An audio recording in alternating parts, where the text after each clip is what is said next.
Okay, link me the horrible inducing Senate hearing thing. Oh, God. Annual Worldwide Threats hearing. I'd like to begin by welcoming our esteemed panel of witnesses, the Director of National Intelligence, Tulsi Gabbard, the CIA Director, John Ratcliffe, the FBI Director, Kash Patel, the Director of the National Security Agency and Commander of U.S. Cyber Command, General Tim Hawk, and the Defense Intelligence Agency Director, Lieutenant General Jeffrey Cruz. Thank you all for your appearance. Thank you for your leadership. I also want to recognize the hard work and dedication of the thousands of men and women in our intelligence community whom you're here to represent today. Their successes are seldom celebrated. Their accomplishments are often unseen.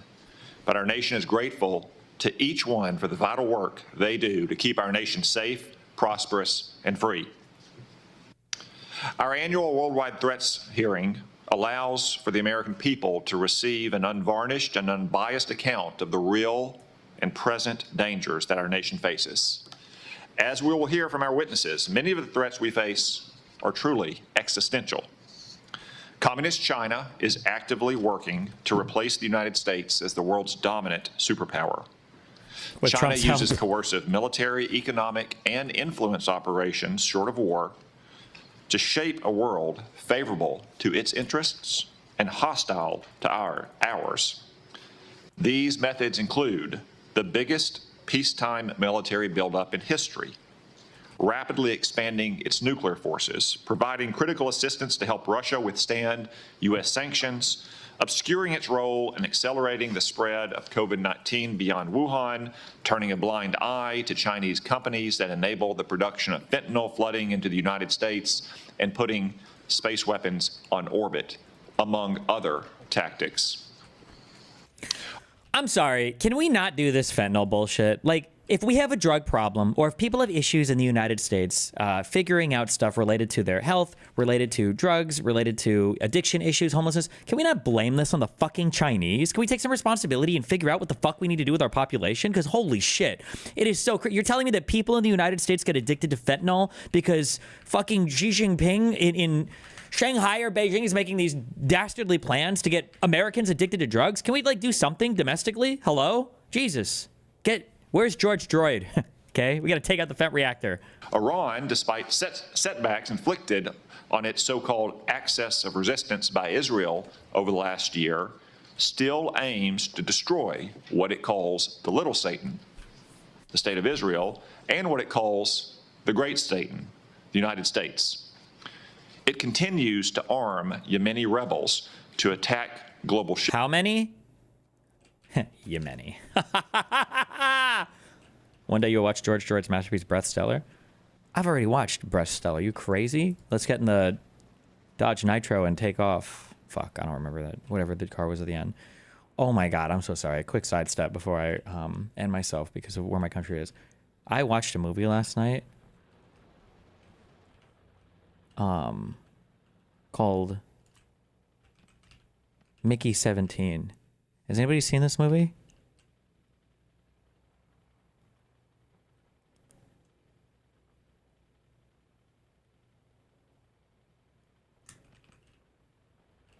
This is probably one of the worst, like in totality, one of the worst movies I have ever seen in my entire life.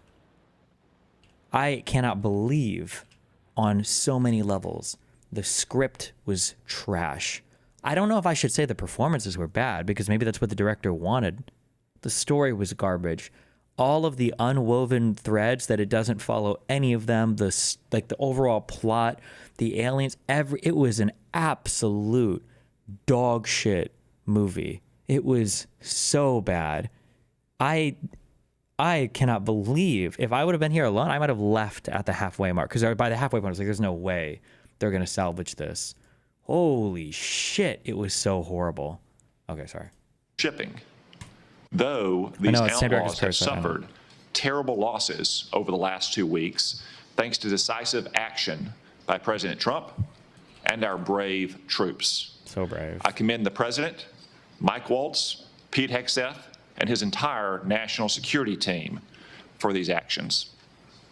Iran also continues its decades-long effort to develop surrogate networks inside the United States to threaten U.S. citizens.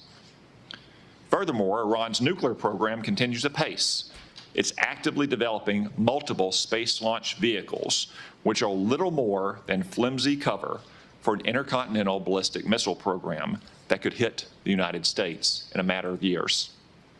But all this will soon come to an end. The supreme leader of Iran now faces a stark choice, thanks to President Trump. The supreme leader can fully dismantle his nuclear program, or he can have it dismantled for him. Wow.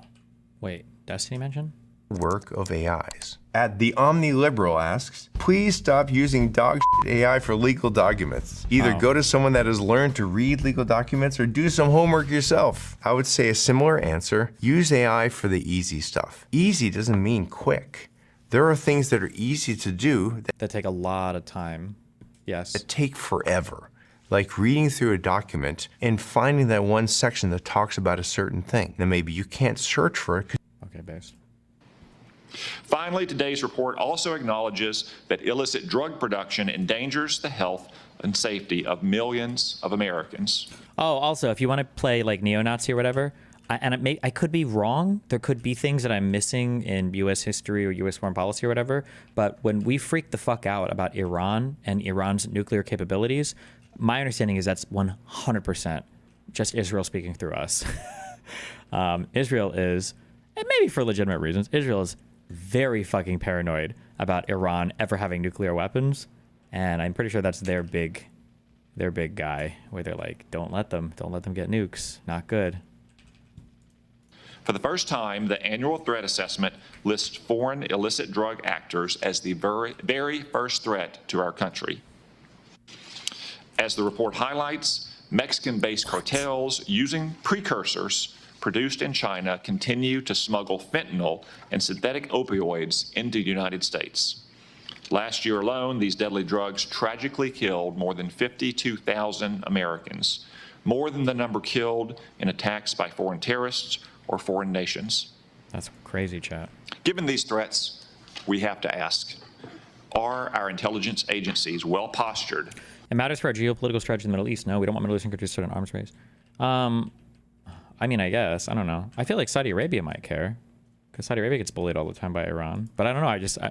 Again, I'm just being honest. Even when I went over the history of Israel, I truly do not know. It sounds like I'm saying this to me, but I don't know what any of the Gulf states do ever. I don't know why they don't get invaded more. I don't know why it seems like they have no influence over fucking anything. But maybe it's just because I read a very Israeli-centric history of the Middle East. But there's no mention. Like every single war, it's like Saudi Arabia reinforced with 10 airplanes or 40 troops or 6 tanks or like 15 camels. Like I don't know. It's like a huge ass country. It's supposedly really rich. I don't know, man. I don't know. Against these threats? I'm afraid the answer is no, at least not yet. As the world became more dangerous in recent years, our intelligence agencies got more politicized, more. You're partially right. It is mostly Israel. The problem is it would also increase nuclear proliferation in the region. Saudis would want nukes, so would others. Yeah, but the United States has made it clear now under Trump that nuclear proliferation is just not a thing we care about anymore. The expectation is that more people should get nuclear weapons. I'm saying we're leaving the old world order, although it's only the second term of Trump, so maybe we won't completely. But in the old world order, the United States and NATO provide a nuclear umbrella, and then kind of like the big guys on the block try to make sure that nobody else gets nuclear weapons, because everybody's kind of got like a nuclear friend, and everybody realizes like we probably shouldn't have people getting nukes. It's not good for everybody. But now, with the United States retreating from Europe and abandoning, I don't know, our foreign policy interests in anything beyond what's politically popular, I feel like the nuclear proliferation around the world, my guess is it would start to trend upwards. People would realize, well, fuck, if I'm not going to be under somebody else's nuclear umbrella, I need to get these weapons on my own, and the United States doesn't seem to give a fuck as much about it anymore, so fuck it, let's go. More bureaucratic and more focused on promulgating opinions rather than gathering facts. As a result of these misplaced priorities, we've been caught off guard and left in the dark too often. I know that all of you agree that the core mission of the intelligence community is to steal our adversaries' secrets and convey them to policymakers to protect the United States. At the same time, it's not the role of intelligence agencies to make policy, to justify presidential action, or to operate like other federal agencies. After years of drift, the intelligence community must recommit to its core mission of collecting clandestine intelligence from adversaries whose main objective is to destroy our nation and our way of life. The reason is not that our intelligence community lacks dedicated patriots who show up to work every day to protect the American people. On the contrary, it has an abundance of them. The reasons are a misuse of resources, bureaucratic bloat, a default to play it safe, and a past administration that prioritized social engineering over espionage. Coupled with recent failures, the finding in today's worldwide threat report should be— Why would the Gulf states get invaded? I honestly don't know. That's another thing too, because again, my history was all Israeli-centric. I don't know why they all hate each other, like Saudi Arabia and Iran. I just don't know the history there. Maybe someday we'll do that history after World War II or Germany. a wake-up call to all of us to get our house in order. The status quo is proving inadequate to provide the President and Congress with the intelligence needed to protect the American people. As more storms gather, America's intelligence capabilities require urgent reform and revitalization. As the chairman of this committee, I look forward to working with each of you to strengthen America's intelligence edge and refocus our intelligence community on its core mission, stealing secrets. The American people deserve nothing less. We've assembled an impressive team to get this done, and I look forward to hearing your comments. Now I recognize the Vice Chairman for opening remarks. Well, thank you, Mr. Chairman, and good morning, everybody. I want to thank all the witnesses for being here. I got to say, I've been on the committee now for 14 years, and this year's assessment is clearly one of the most complicated and challenging in my tenure on the committee. And I want to get into that in a moment, but I want to first of all address the recent story that has broken in the news. Oh my God, really, Yesterday, bro? Come on. Who doesn't do We this? stunningly learned that senior members of this administration, and according to reports, It two of our happens. witnesses here today were members of a group chat that discussed highly sensitive and likely classified information that supposedly even included weapons packages, targets, and timing, and included the name of an active CIA agent. Putting aside for a moment that classified information should never be discussed over an unclassified system. Don't have to tell It's Republicans also that, just right? mind-boggling to me that all these senior folks were on this line and nobody bothered to even check. Security Hygiene 101. Who are all the names? Who are they? Well, it apparently included a journalist. Wait, what? Where does this guy? Security Hygiene 101 wouldn't be to check names. Security Hygiene 101 is you shouldn't probably have to check names. You probably shouldn't be using an app where random people are being dragged in or can be dragged in who aren't already cleared for being in these areas. Would be my guess, but. And no matter how much maybe I understand. Secretary of Defense or others want to disparage him, this journalist had at least the ethics to not report, I think, everything he heard. Question I raise is like, everybody on this committee gets briefed on security protocols. We're told you don't make calls outside of SCIFs True. of this kind of classified nature. We don't know, and I'm going to ask, obviously. Director Gabbard is the executive in charge of all, keeping our secrets safe? Or these government? Also, remember the big deals about this, okay? Because I already know where this is gonna go. I don't know actually where this is gonna go because I haven't listened to this yet, and I don't want to know where it's gonna go because I just want to be sad when I have to be sad. Your big deals here are one, you don't know how many of these conversations. Wait, hold on. Wait, real quick. Destiny, Security 101 would be to check the clearance and need to know for everyone involved, no? So my understanding from the outside is if you're in a skiff, okay, the only people that are cleared to access these areas are going to be people with the prerequisite clearance, and then in these chat rooms with the prerequisite need to know already. It's not going to be like you start the meeting, it's like, okay, hold on, we got to check clearances and everything. It's like, no, we're communicating in these secured, compartmentalized areas. Yeah, everybody in here, I know we're all clear for this, like, let's go. You're not doing the checks. Maybe in some ultra super high classified places, maybe they do extra checks or whatever, but that's the whole point of using a skiff, right?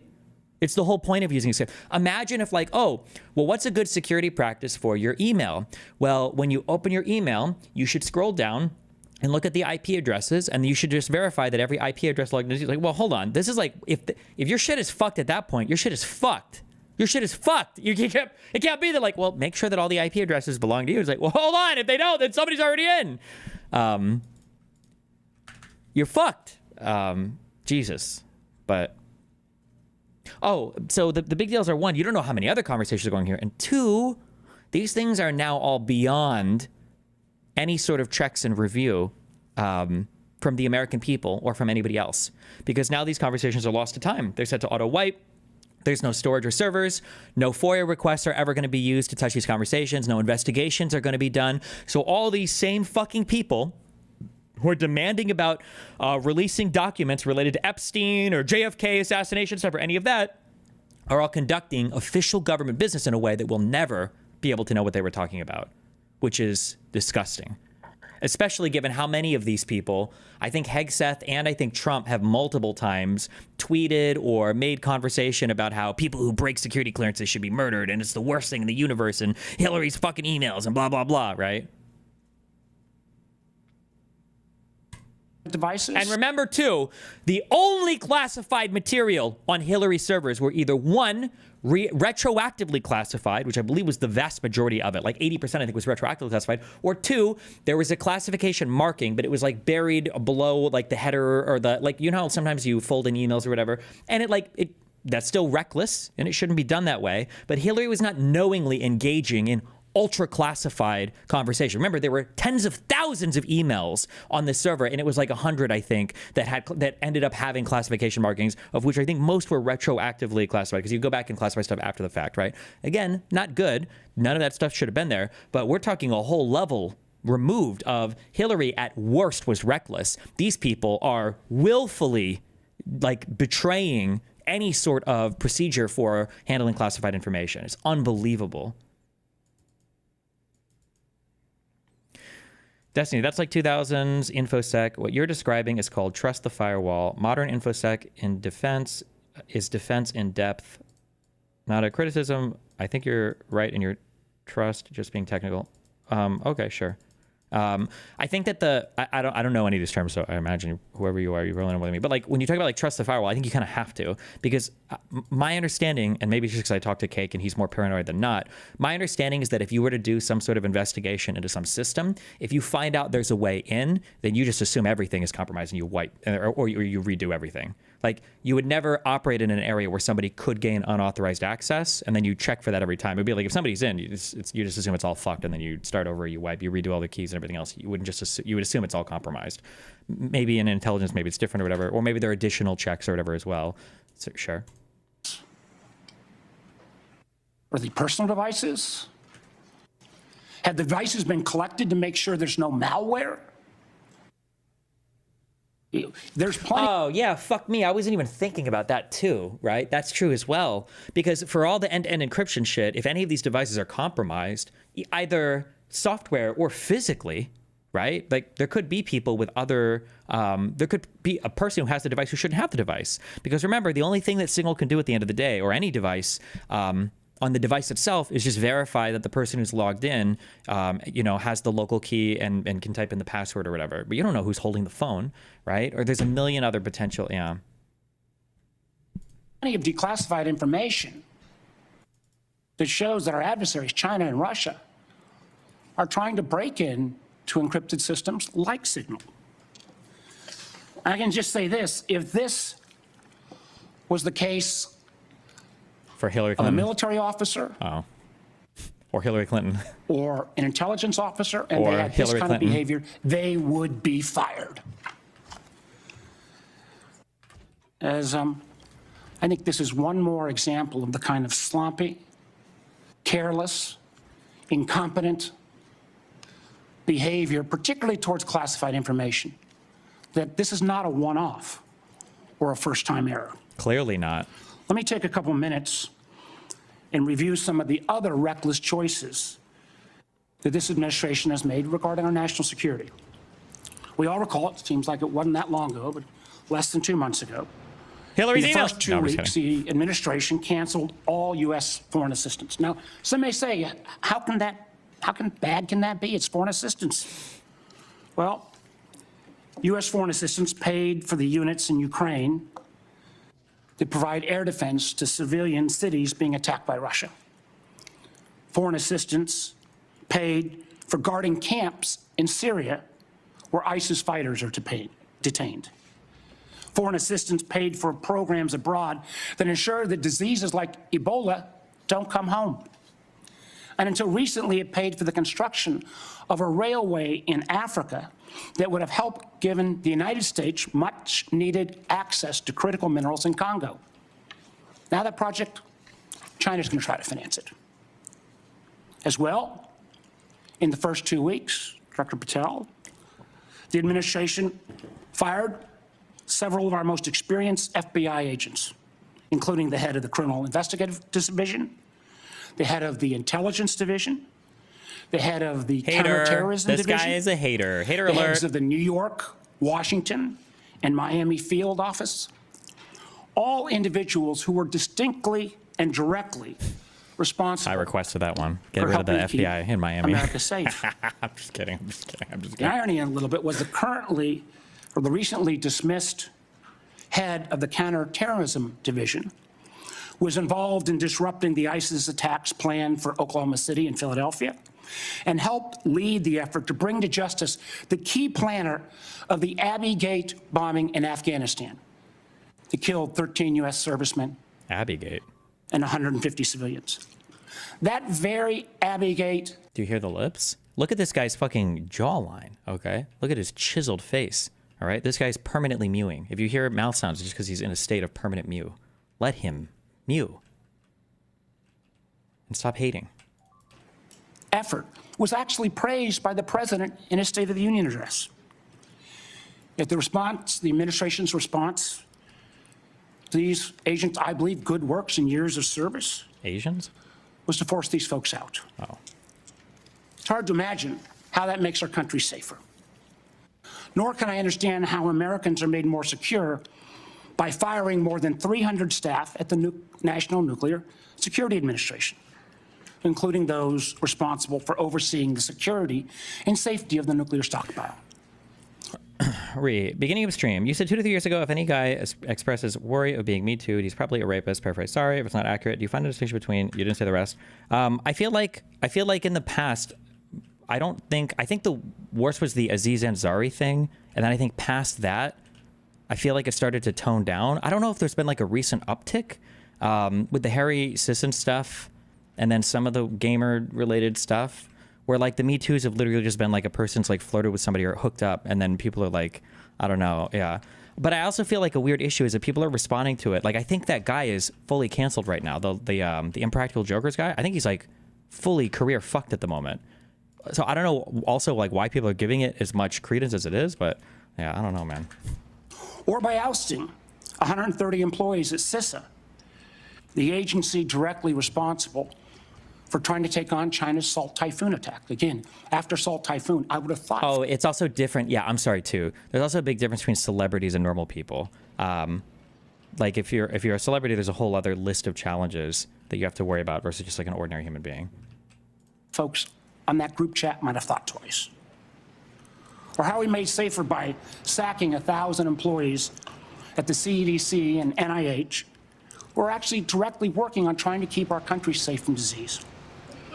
Or by pushing out hundreds of intelligence officers.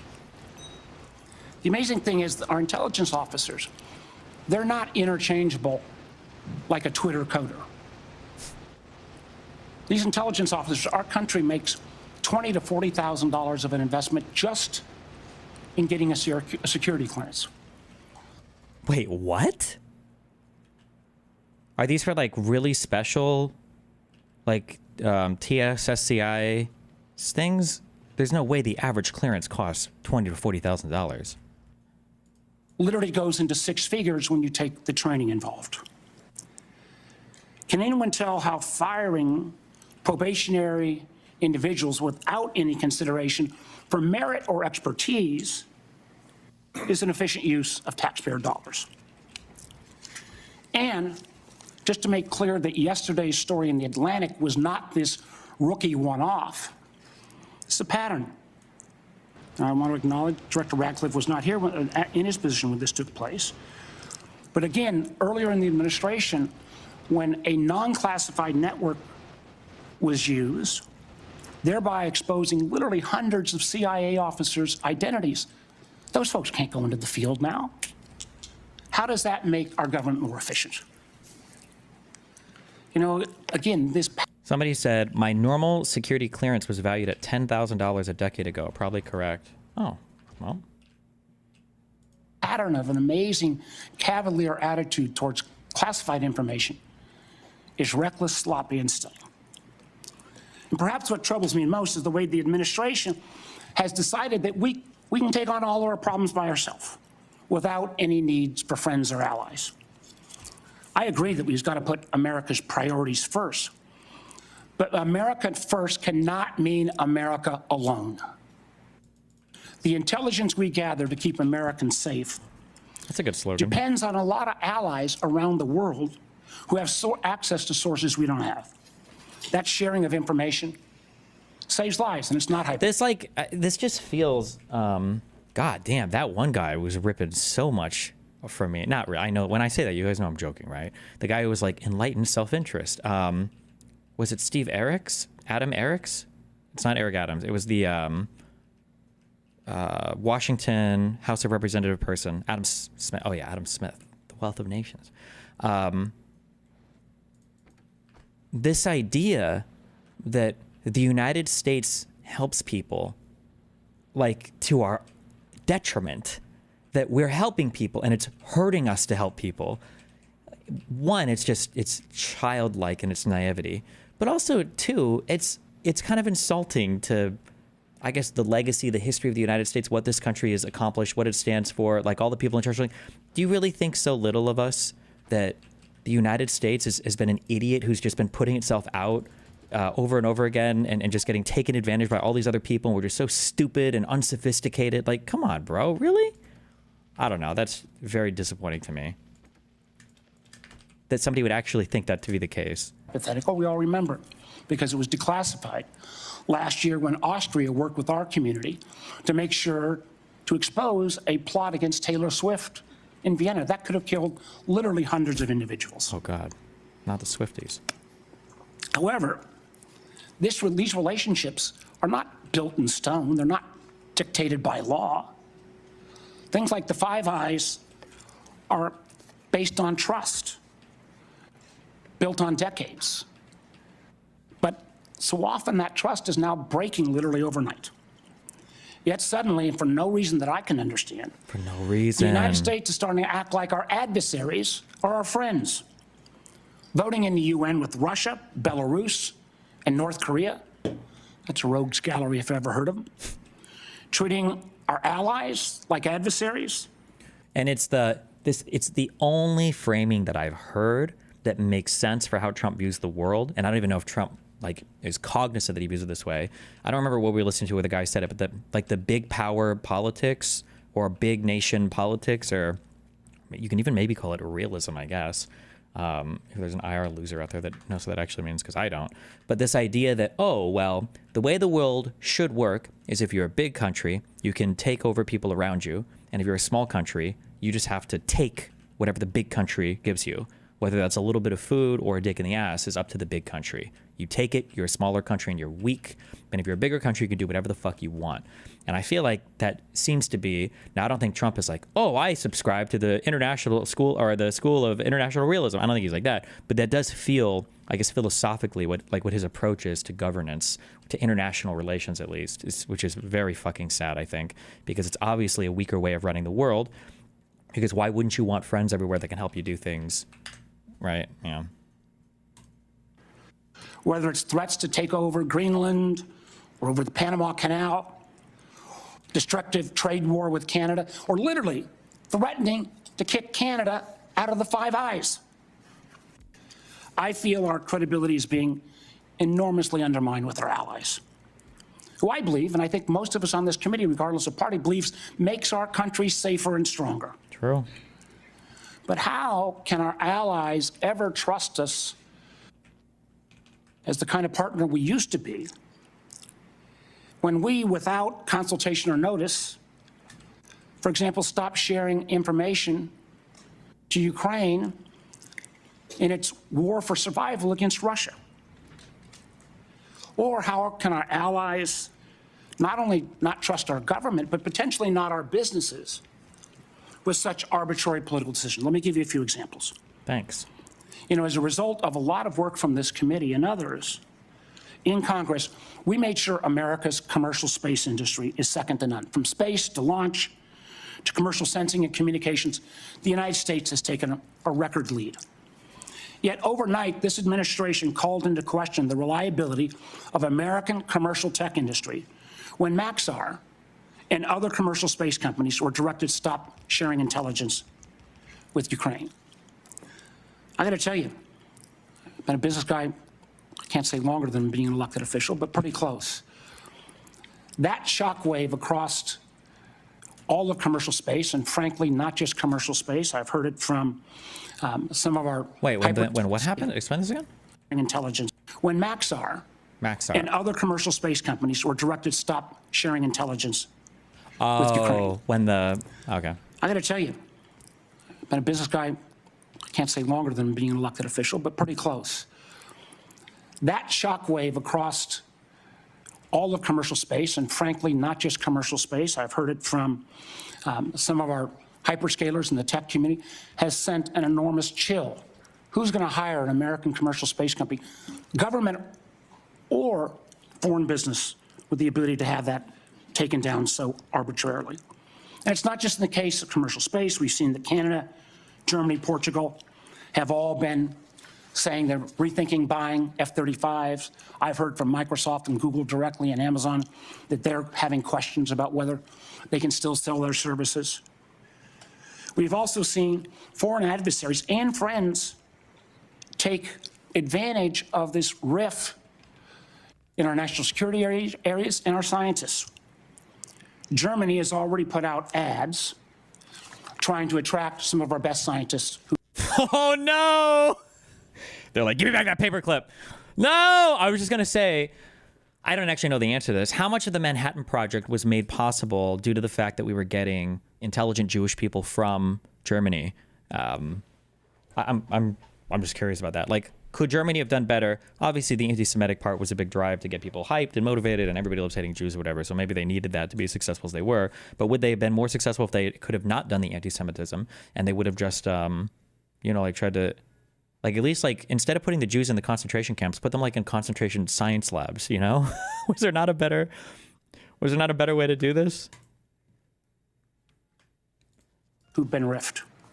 And the Chinese intelligence agencies are posting on social media sites in the hopes of luring individuals with that national security clearance who've been pushed out, perhaps arbitrarily, to come into their service.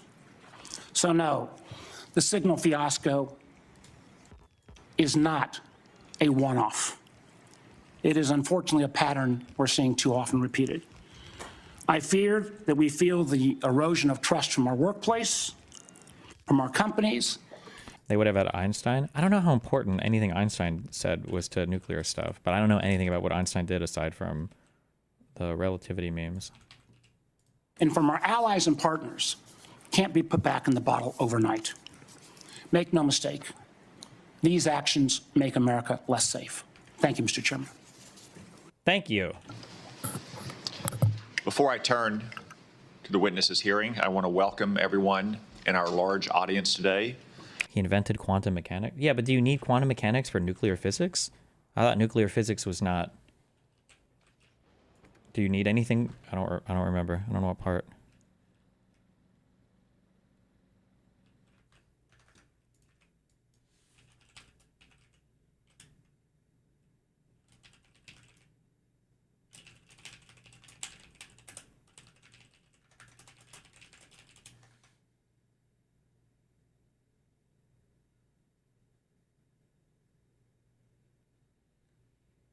Oh, splitting atoms is based on principles of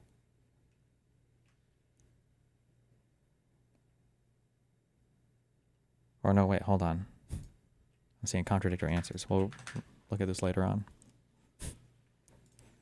I also want to note that we will not tolerate any disruptions of the witness's testimony or senators' questions and the witness's answers. Thank you. You'll note that we have a large contingent of Capitol Police in the room. Any disruptions, either opposed or in favor to the witnesses, will result in prompt removal from the hearing. E equals MC squared is what helped him bump. Is mass energy equivalence, is that considered part of like QM?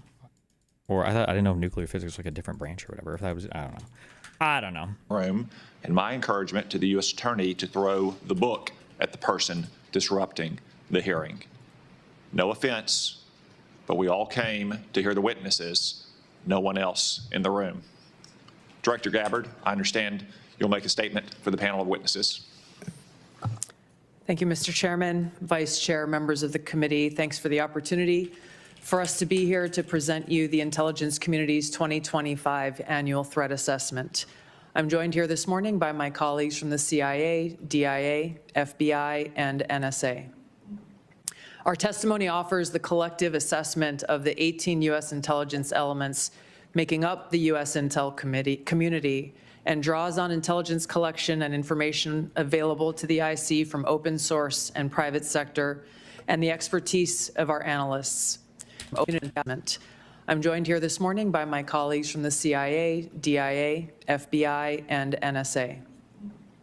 Our testimony offers the collective assessment of the 18 U.S. intelligence elements making up the U.S. Intel community and draws on intelligence collection and information available to the IC from open source and private sector and the expertise of our analysts.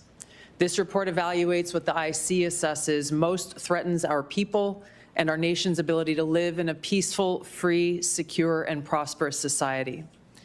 As you know, we face an increasingly complex threat environment that is threatening us here at home and our interests abroad. Why does she look like a villain? It's the silver thing. I don't know if I've just had bad personal experience, but I don't want to say her name because it's doxing. I had one English teacher ever that's looked like this, and she was evil. I don't know if this gray streak makes you evil, or if there are other evil people that have it, but it feels like an evil character trait.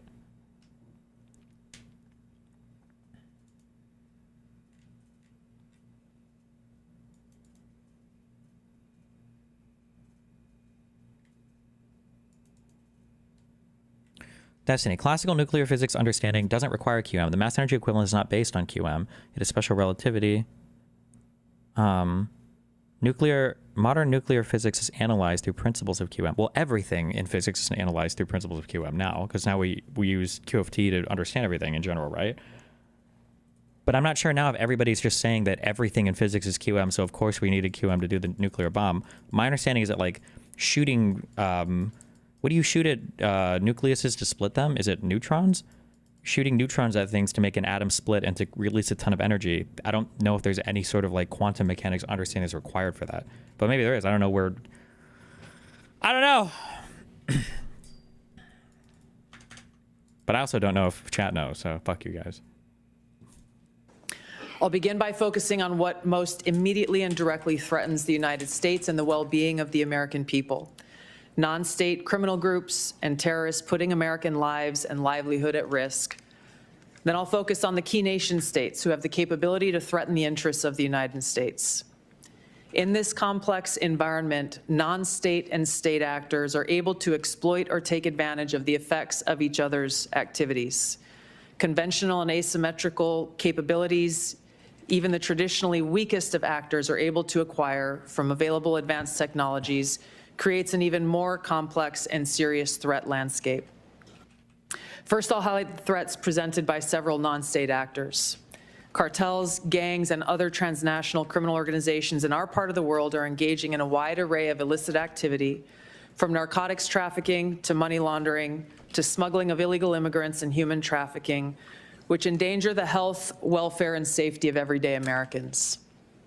Based on the latest reporting available for a year-long period ending October 2024, cartels were largely responsible for the deaths of more than 54,000 U.S. citizens from synthetic opioids.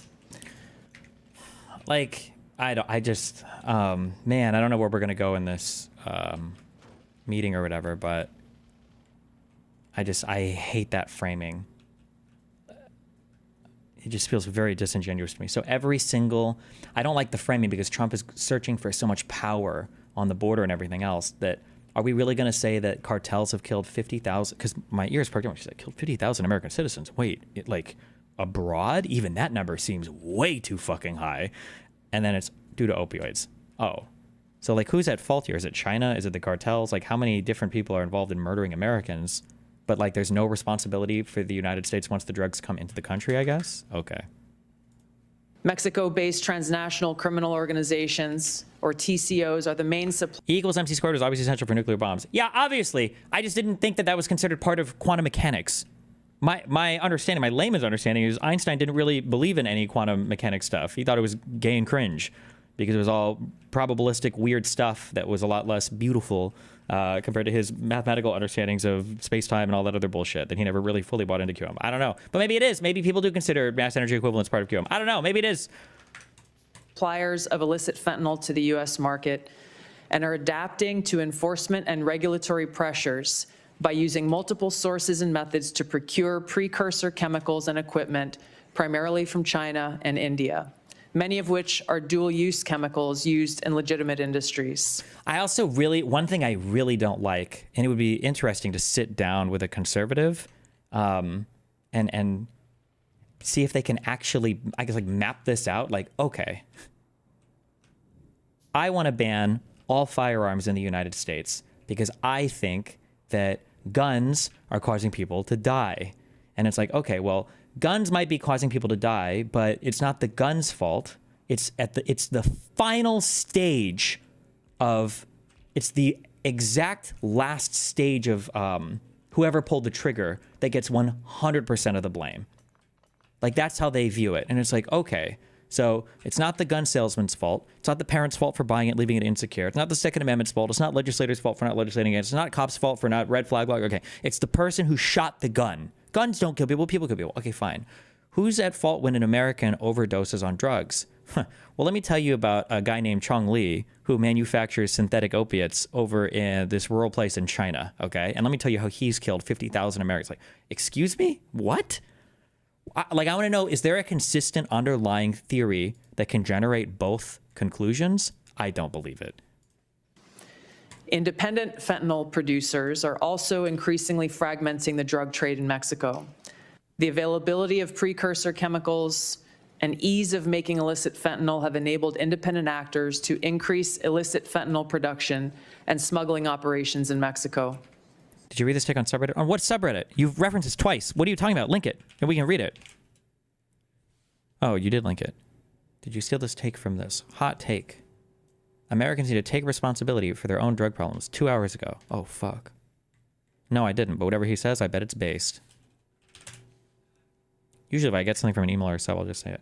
It seems like there's one thing that the modern right and left can agree on, and it's that Americans bear no responsibility for their own drug abuse. The right is intent on blaming American OD deaths on foreign drug cartels and immigrants, acting as if they can just wipe out all these Mexican cartels and do the most impossible task of stopping immigrants from coming into the country, then all of America's drug problems would just go away. It's almost as if they are trying to declare a war on drugs, and we know how well that worked in the past. True! Whoever this poster is, he's true and based. And he pre-watched.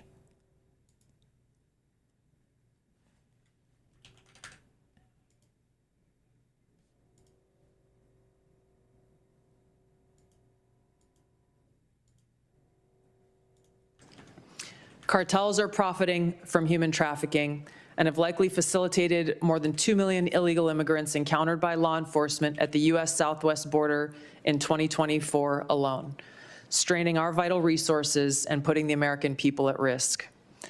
Criminal groups drive much of the unrest and lawlessness in the Western Hemisphere. They also engage in extortion, weapons and human smuggling, and other illicit and dangerous revenue-seeking operations, including kidnappings for ransom, forced labor, and sex trafficking.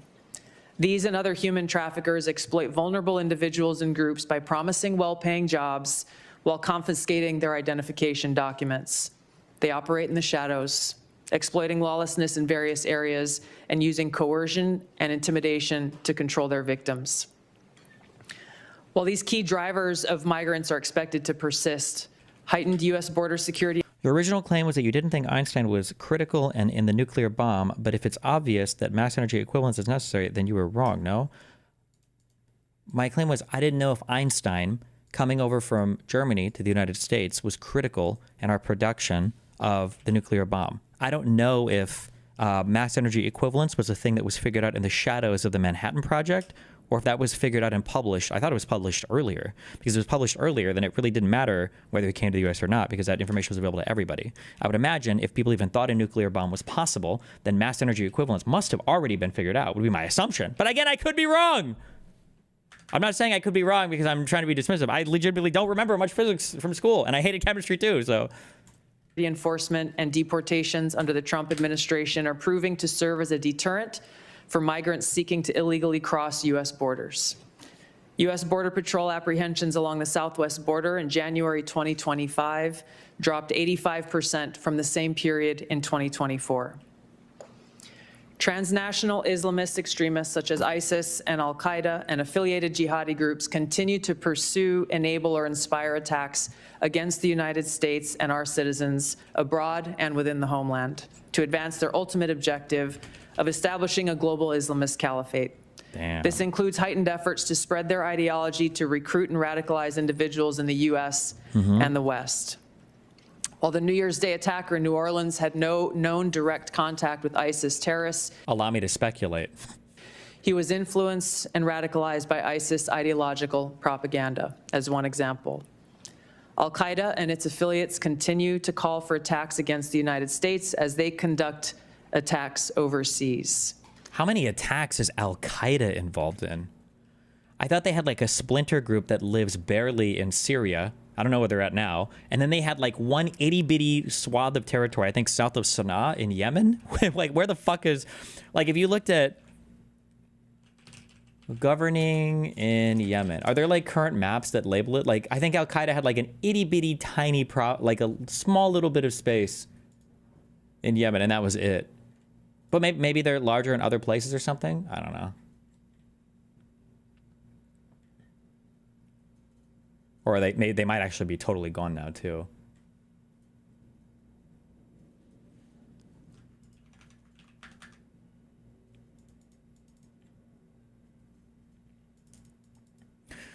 Your gun analogy doesn't work for fent because people aren't choosing to do the fent. It's being put into otherwise clean drugs like cocaine or MDMA. I really don't like the distinguishing feature there, like clean drugs. I don't know what the fuck. I know what you mean when you say that, but I don't like the term clean drugs. But also, I feel like when we went to look it up, weren't a little bit over half of the fentanyl deaths attributed to people who were just trying to do like opiates? It wasn't all just poisoned other drugs, no? Like, careful with illegal drugs, okay? But like, you can do fent like recreationally, responsibly. I'm not a big opiate fan. I think all downers are for losers, in my opinion. No offense, except for alcohol, which is based.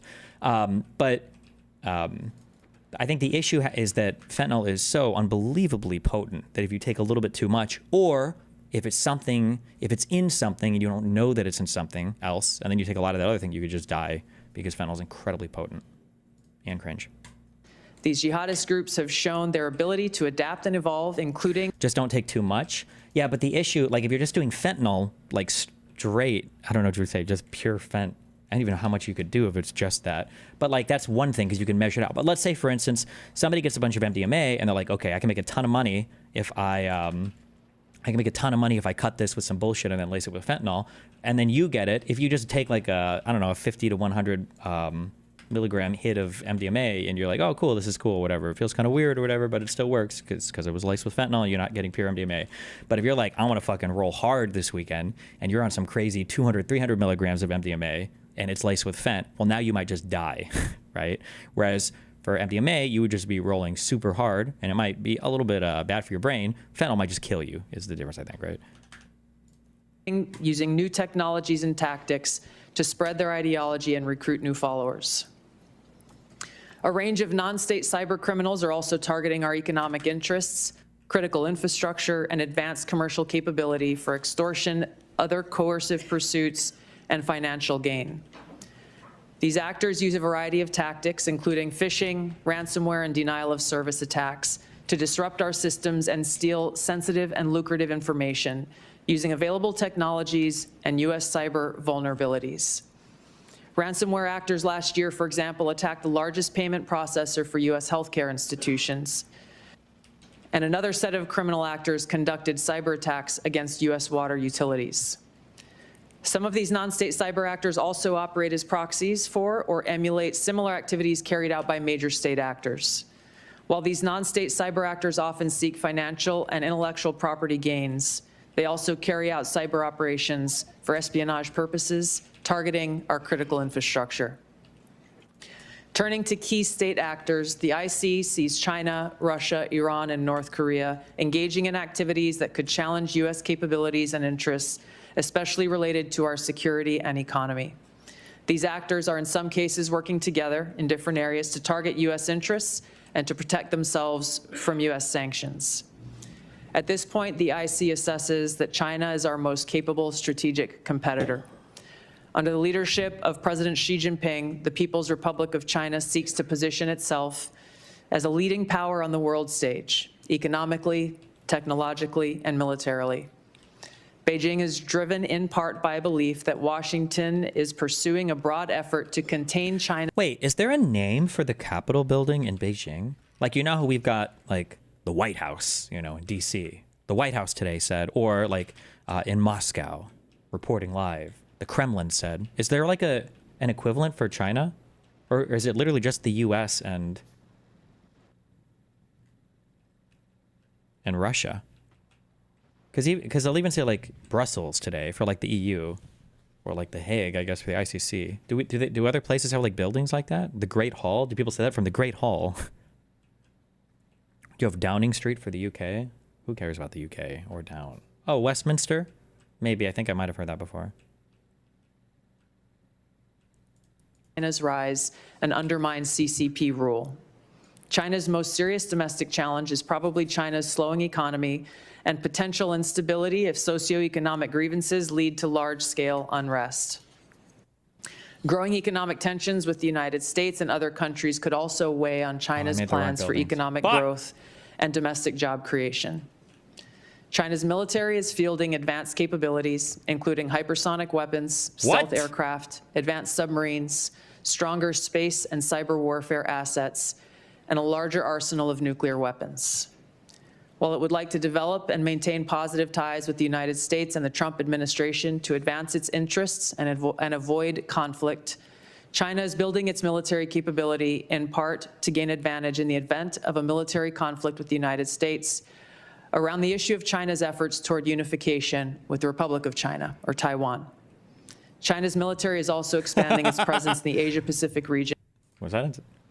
Well, technically, Taiwan calls itself the Republic of China, so that's not like a bad slang or whatever, right? And with a focus on disputed territorial claims in both because I believe Taiwan views itself as like real China and that the rest of China should belong to the Taiwanese government. Isn't it something like that? I haven't studied Taiwan, so. East China and South China Seas. Beijing is advancing its cyber capabilities for sophisticated operations aimed at stealing sensitive U.S. government and private sector information and pre-positioning additional asymmetric attack options that may be deployed in a conflict. China's cyber activities have been linked to multiple high-profile breaches, including last year's massive compromise of U.S. telecom infrastructure, commonly referred to as Salt Typhoon. Beijing currently dominates global markets. Seeing the comparison between this leak and Hillary/Biden's documents is driving me insane. How do you even address that comparison given the GOPers don't care anyway? The problem is that what you, like I can think of media strategy, but I can't think of strategy for like your friends and family because they're just going to say, oh, well, I don't know. You know, I'm sure there's an answer. In the media, what I would like to see if somebody challenges somebody or if I ever get in front of one of these fucking losers again, is you go, oh, so there was a group call that was made that allowed journalists from The Atlantic to see ahead of time where the name of at least one CIA operative and where U.S. assets are going to be placed to strike into Yemen. You said that Hillary's email leak was a bad idea. Can you give me one piece of bad information or intelligence that was leaked as a result of Hillary's email server? Just one. What was the worst? Tell me the worst one. They won't even be able to name a single thing because there's not even any evidence that there was a single thing. markets and strategically important supply chains, for example, Let me clarify that there was a single thing that was like leaked or illegally accessed or anything like that. Nothing. with the mining and processing of several critical minerals. In December, China imposed an export ban to the United States on gallium, germanium, and antimony, all of which are important to the production of semiconductors and our defense technologies. This was in direct response to U.S. export controls on chips designed to broadly limit PRC access to advanced chips and chip-making equipment. China also aims to compete in other critical global industries, including AI, legacy semiconductor chip production, biomanufacturing and genetic sequencing, and medical and pharmaceutical supply production. Leveraging often heavily state-subsidized production at greater scale, lower costs, and weaker regulatory standards than required in the West, Beijing's strategy has given it a leading position in many parts of these. What do we? Oh, it's a worldwide threats hearing. Okay, so it's not particular on this. Jesus, holy yapping. Sectors and supply chains that support them. In 2023, for example, China had 5 first-in-class domestic drug approvals and 3 FDA approvals. Turning to Russia. Russia's nuclear and conventional military capabilities, along with its demonstrated economic and military resilience, make it a formidable competitor. Moscow has more nuclear weapons than any other nation that could inflict catastrophic damage on the United States and the world in the event of a major war that Russian leaders feared put them and their regime at serious risk. In late 2024, Russia announced updates to its public nuclear doctrine, expanding the conditions under which Russia would consider using nuclear weapons. Russia is building a more modern and survivable nuclear force designed to circumvent U.S. missile defense through reliable retaliatory strike potential. Russia intends to deter the U.S. by holding both the U.S. homeland at risk and by having the capabilities to threaten nuclear war in a conflict. Russia's developed advanced cyber capabilities and has attempted to pre-position access to U.S. critical infrastructure for asymmetric options and make it a persistent cyber threat. Russia's cyber activities have been linked to multiple high-profile breaches, including the 2023 hack of Microsoft. Russia is also fielding new capabilities in anti-satellite weapons meant to degrade U.S. and allied space infrastructure. Among Russia's most concerning developments is a new satellite intended to carry a nuclear weapon as an anti-satellite weapon, violating long-standing international law against such activity and putting the U.S. and global economy at risk. Iran continues to seek expansion of its influence in the Middle East, despite the degradation to its proxies and defenses during the Gaza conflict. Iran has developed and maintains ballistic missiles, cruise missiles, and UAVs, including systems capable of striking U.S. targets and allies in the region. Tehran has shown a willingness to use these weapons, including during a 2020 attack on U.S. forces in Iraq and in attacks against Israel in April and October 2024. Iran's cyber operations and capabilities also present a serious threat to U.S. networks and data. The IC continues to assess that Iran is not building a nuclear weapon, and Supreme Leader Khamenei has not authorized the nuclear weapons program that he suspended in 2003. The IC continues to monitor closely if Tehran decides to reauthorize its nuclear weapons program. In the past year, we've seen an erosion of a decades-long taboo in Iran on discussing nuclear weapons in public, likely emboldening nuclear weapons advocates within Iran's decision-making apparatus. Iran's enriched uranium stockpile is at its highest levels and is unprecedented for a state without nuclear weapons. Iran will likely continue efforts to counter Israel and press for U.S. military withdrawal from the region by aiding, arming, and helping to reconstitute its loose consortium of like-minded terrorists and militant actors, which it refers to as its axis of resistance. If a country had a budget surplus, do you think that'd be a good thing? Not necessarily.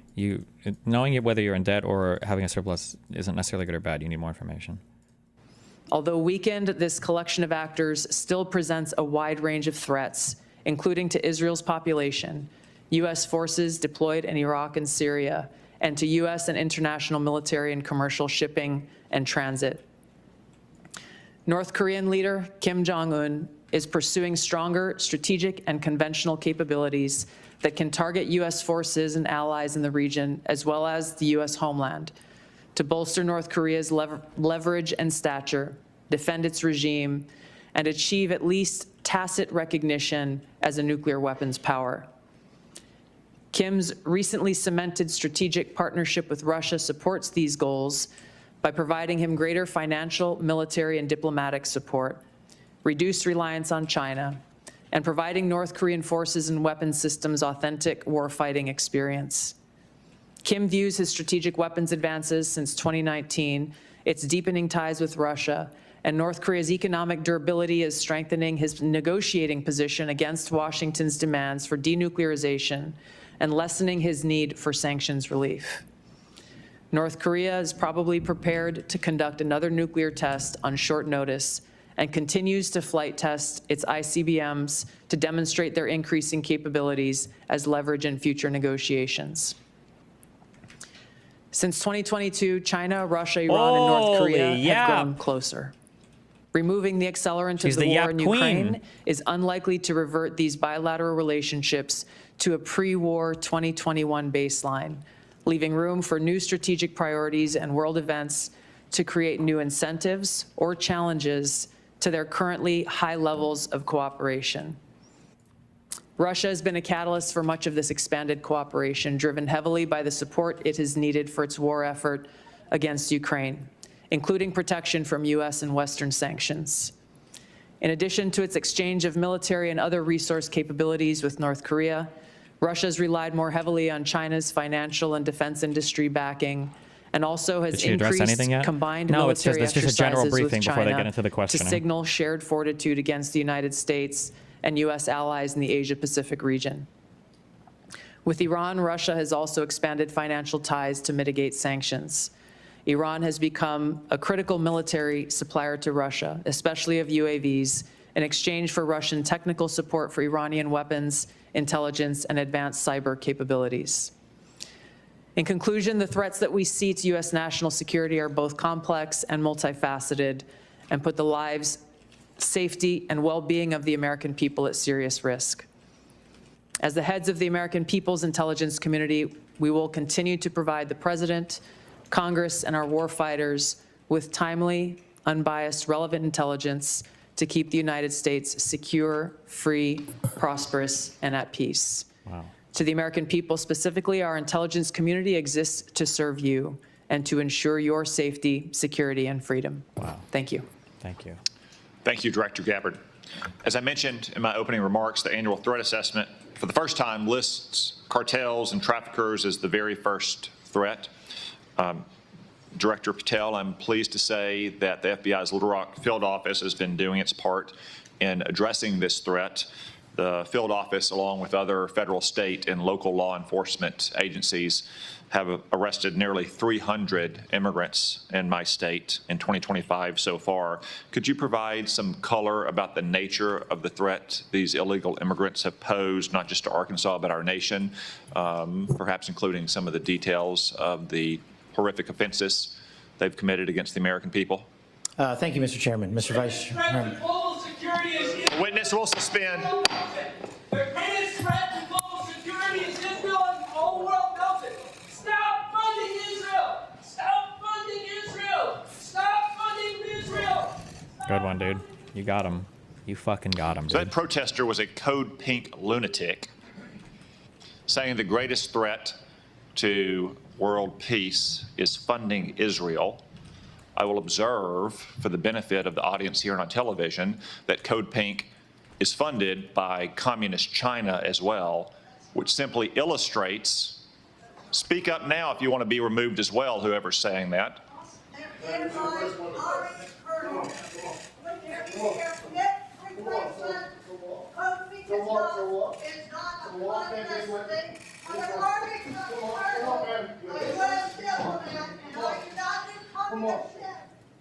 If anyone else would like to join them, speak now, please, so we don't have any more disruptions. As I was saying, the fact that Communist China funds Code Pink, which interrupts a hearing like this about Israel, simply illustrate Director Gabbard's point that China, Russia, Iran, North Korea, and other American adversaries are working in concert to a greater degree than they ever have before. Director Patel, back to my question, could you give us some color about the threat that illegal migrants have posed, not only to my state, which has resulted in nearly 300 arrests in 2025, but also to the nation at large? Thank you, Mr. Chairman, Mr. Vice Chairman, and members of the committee. I appreciate the time to address you all. Specifically to Arkansas, Senator, the priorities at the FBI, which I identified during my confirmation hearing and since, is attacking violent crime along with national security. And every single state in this country is a border state. Arkansas is no exception. Allow me to highlight the work of the men and women in the FBI and state and local law enforcement in the state of Arkansas. Since February 5th alone, we've had 220 illegal immigrants arrested on charges varying from violent offenses, weapons offenses, narcotics offenses, and serious violent felonies. 253 separate individuals have been charged related to those offenses. And here's something I want the American people to hear about narcotics and countering narcotics. Yeah, tell us. Thousands of pounds of narcotics were seized in these 3 weeks in the state of Arkansas. Thousands, worth tens of millions of dollars. Holy Christ. Everything from fentanyl to meth to cocaine to heroin to marijuana and more. Jesus. And also including manufactured drugs. The FBI does have the biggest footprint in Arkansas, but we could not achieve this mission without our state and local law enforcement partners, which has been one of the priorities since I took the helm at the FBI. They provide the greatest ground level intelligence to conduct these operations in Arkansas and in every single state across the union. Since February 5th, we've assisted with the arrest of hundreds of criminals and illegals throughout your state, and that was just a 3-week operation. Prior to that, Senator, there was a bust of 17 federal indictments relating to a meth lab in the state of Arkansas in the southwest corner of your state. All of those individuals are now facing prosecution for hundreds of pounds of illegal opioids, guns, and other illicit material. So we will continue to do that work. We will work it 7 days a week, 365 days a year, not just in your state, Mr. Chairman, but in every state. Thank you, Director Patel. As Director Gabbard highlighted from the annual threat report, Director Ratcliffe, many, if not most, of the chemical precursors for deadly fentanyl produced by Mexican drug cartels originates in China. China, of course, is a techno-totalitarian police state. They have technology to monitor their own people that Soviet Russia could have only imagined. Is there any reason, Director Ratcliffe, to believe that China could not monitor and crack down on this flow of chemical precursors to Mexico if it chose to do so? Thank you, Senator, for the question. No, there's nothing that prevent China, the People's Republic of China, from cracking down on fentanyl precursors. As you well know, Senator, one of the reasons that they don't is that there are more than 600 PRC-related companies that produce those precursor chemicals in an industry that generates $1.5 trillion.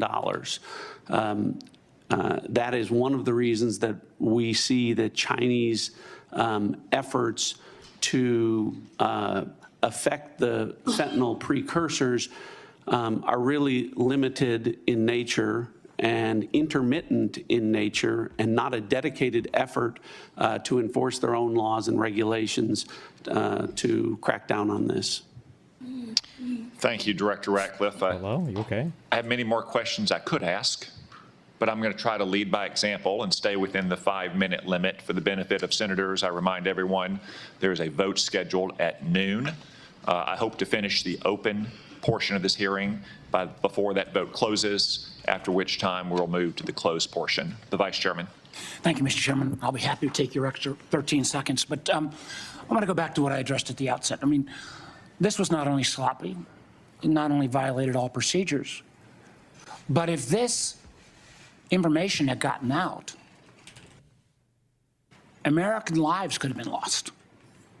The Houthis had this information, could reposition their defensive systems. So I want to get a little more information about this. Director Gabbard, did you participate in the group chat with Secretary of Defense and other Trump senior officials discussing the Yemen war plans? Senator, I don't want to get into the specifics. Ma'am, were you on? You're not going to be willing to address. So you're not, are you denying, Matt, will you answer my question, ma'am? You were not TG on this group chat? I'm not going to get into the specifics. So you refuse to acknowledge remember that when there was a refusal to answer, I think he's not letting her give her full answer, but my guess is maybe her full answer is going to be something along the lines of, I'm not willing to get into the specifics of this classified information in a public or open hearing. That's my guess for what she's going to say. We'll see what she actually says. But remember, whenever Democrats gave answers like this, it was because they were guilty. The reason why they don't want to get into it, the reason why the FBI director, or no, the Secret Service lady, the reason why she didn't want to get into any of the specifics is because she was guilty and she knew that she was guilty. So that just, it's a point of comparison. Whether you were on this group chat.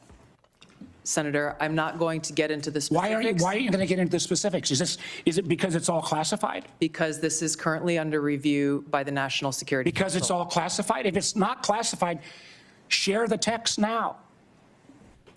As the White House previously Is it stated, classified or non-classified information on this text? I can confirm. Director Radcliffe, were you on the group chat? Senator, I was on a signal messaging group. So you were the John Ratcliffe on that chat? I was. Thank you, thank you. Can I provide some context, Senator, to that? Yes, but I've got a series of questions. Well, Director. but I think it's important because at the outset, you made a couple of comments about signal messaging using encrypted apps. So that we're clear, one of the first things that happened when I was confirmed as CIA director was signal was loaded onto my computer at the CIA, as it is for most CIA. I shouldn't say anything because maybe they'll get into it.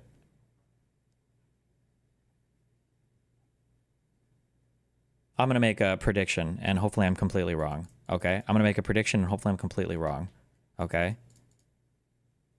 That this is about to be the most obfuscated bullshit ass fucking hearing of all time.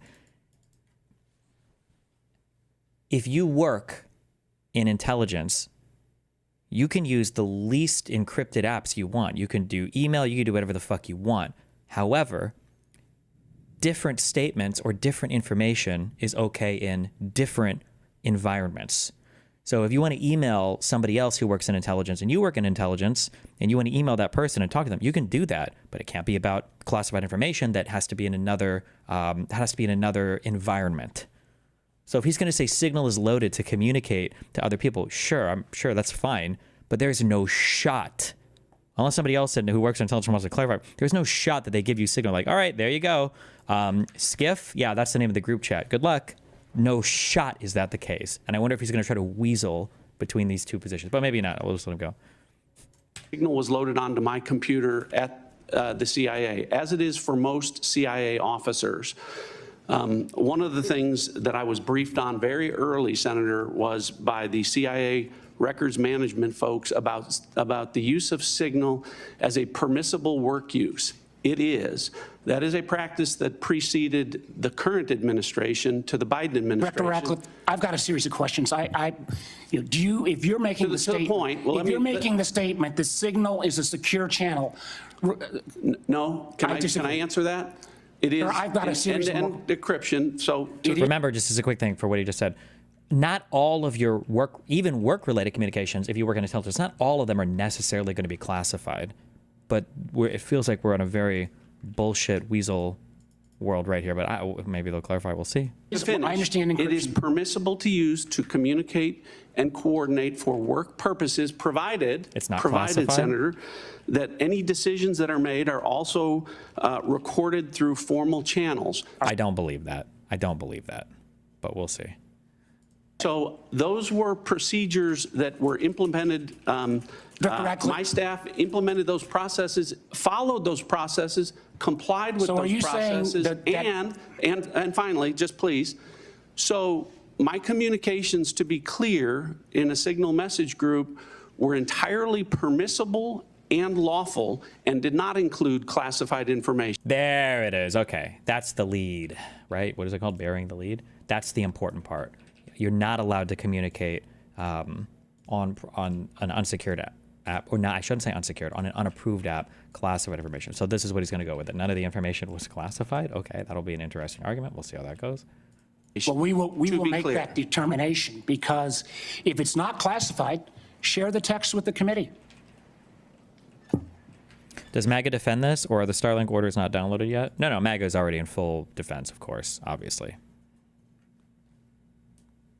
Let me go on. Director Gabbard, you are the security executive and set access guidelines. He said himself that he did not. I don't know if that would actually matter, though, because if you look at the actual laws around the mishandling of classified material, you are not allowed to knowingly retain information outside of a SCIF that you know belongs in the SCIF. And I imagine that having that info on your phone in Signal would qualify for that. I would imagine that. It's not about who put it there or how it got there. It's that you're retaining it in an insecure place. You're not allowed to do that. This is why when Biden called about having the documents, or when Pence called and said, hey, there's classified material in my place, they didn't necessarily get charged with crimes. It's because you have to intentionally retain it outside, not by accident, but intentionally retain material you know is not supposed to be there. So it doesn't matter if he wasn't sending, like if I have a classified job and I have a friend who's sending me classified info and I'm not sending anything back, but they're sending it to me and I'm retaining it on a device, I'm pretty sure I'm not only would I get fired, I imagine, I'd also be criminally liable because I'm retaining that information on an unsecured, non-approved area, be my understanding reading the statute. For classified information. Did you contact the defense secretary or others? Right, somebody said this point is explained in this tweet. Epic waste of time. Okay. After this specific military planning was put out and say, hey, we should be doing this in a SCIF? Oh, there you go. There was no classified material that was shared in that So then Signal. if there Oh, so now she is answering it. None of that information was classified about an upcoming strike? Why would you go with this? I feel like you could either get a fall guy or just not agree to do this hearing. Why would you, what are they, that's what we're going to go with? It wasn't actually classified? Okay. there's no classified material, share it with the committee. You can't have it both ways. These are important jobs. This is our national security. Bobbing and weaving and trying to, filibuster your answer. So please answer the question. If this was Director Gabbard, if this was a rank and file intelligence officer who did this kind of careless behavior, what would you do with them? Senator, I'll reiterate that there was no classified material that was shared in that And if there's no classified materials, share. And then if there's no classified materials, then you can't even answer the question whether you're on the chat. This is strangely familiar, and I think my colleagues will remember, when you couldn't answer the question, is Edward Snowden a traitor? Man, I have serious doubts about anyway. Director Gabbard, I'm going to give you this. Tweeted just 11 days ago, and I'm quoting you. Any unauthorized release of classified information is a violation of the law and will be treated as such. Uh-oh. So if this information is classified, what are you going to do? Senator, 2 points here. First of all, there's a difference between inadvertent release versus Careless and sloppy. There is. That is true. This was not inadvertent. You knew that this information was classified, absolutely, beyond doubt. And you knew that Signal was not an appropriate grounds to communicate this. So she does know the statute. She does know it, the one that I was just talking about. But now she's going to try to claim that she didn't know that Signal wasn't clear for these types of conversations, or that upcoming military strikes on another country wouldn't be classified? Hello? Difference between inadvertent release versus Careless and sloppy. malicious leaks of classified information. The second point is there was no classified information that was on Then the the information Signal committee group should get chat. that information directly. Well, wait. Why would she even bring up that first point? The first point doesn't even matter. If there was no classified material that leaked, then who cares what the difference in the statute is? You just said you didn't do any of it, right? National Security Director Council Patel, has my reviewed time's about out, how and I'm this going to use occurred. my 12 seconds after the chairman came. Director Patel, has the FBI launched any investigation of this? Senator, I was just briefed about it late last night, this morning. I don't have an update. I would like to get an answer by the end of the day. At this point in the ordinary course of affairs, I would recognize Senator Collins. She asked me to express to you that she is under the weather this morning. She regrets her absence, but anticipates submitting written questions. But you need to prove that someone maliciously added the journalist to the chat? No, you wouldn't, number one. Number two, this conversation shouldn't be happening on Signal, period. This is not about the journalist being in there. We only know about it because the journalist was in there. It's not about the journalist being in there. It's the fact that these conversations are even happening on Signal at all. Because remember, there are so many ways. Oh, you guys got to get into a mindset of thinking, how could things go wrong, right? Imagine you have this conversation on Single. I keep wanting to say Jesse Single. Signal. Imagine you have this whole thing, and then somebody just real quick adds somebody to the thing. Boom! All that information is compromised now. It's all compromised instantly, right? On my guess is going to be on any DoD-approved app or on any kind of SCIF, you have to prove, or you've got to get authorization to gain access to these areas to even be able to access these conversations. But in Signal, I had to practice saying Jesse Single's name so correct so many times, and I haven't said Signal, that now I can only say Single. For Signal, you can just drag somebody in, and then boom, that whole conversation could be screenshotted basically instantly. Like, questions to which I would request your prompt replies for the senator. Senator Cornyn. Director Gabbard, I applaud President Trump's efforts to try to bring an end to the war between Russia and Ukraine. I want to read a statement out of the annual threat assessment and just confirm that you agree with this. It says Russia views its ongoing war with Ukraine. Oh, wait, hold on. That last part for Signal might not be true. I don't know on Signal. I don't use this app very much. I don't know if you see all the prior conversations when you're dragged in. So it would be if somebody was dragged in at the beginning on accident, like what happened here. So the last part, I don't think could necessarily happen. I don't know if there's a setting on Signal to change that or not. But Ukraine is a proxy conflict with the West, and its objective to restore Russian strength and security in its near abroad against perceived U.S. and Western encroachment has increased the risks of unintended escalation between Russia and NATO. Do you agree with that statement? And that is in the annual threat assessment, correct? Correct. I'd like to refer to an AP story, Associated Press, dated March 21st, 2025. The title of the article is Western Officials Say Russia is Behind a Campaign of Sabotage Across. if all the facts are known, what's the point of the hearing? If they broke the protocol, charge them and let them defend themselves after that. But what's going on right now? Well, as bad as this is, I don't know if there's much to be gained from charging these people with a criminal offense. It's more just to show that they're conducting themselves in a way that is unbecoming of the offices that they inhabit. Okay, and that things like this could be happening in other ways right now, and they could happen in the future. It should be a call for, what do you call it when you fire a cabinet secretary? It's not impeachment. The president could just fire them. I don't know if you can impeach cabinet level heads. Does that happen very often? Does that ever happen? But it's to demonstrate incompetence, and it's supposed to make you question the administration and the people heading these agencies is what it should be. And that's the more important thing.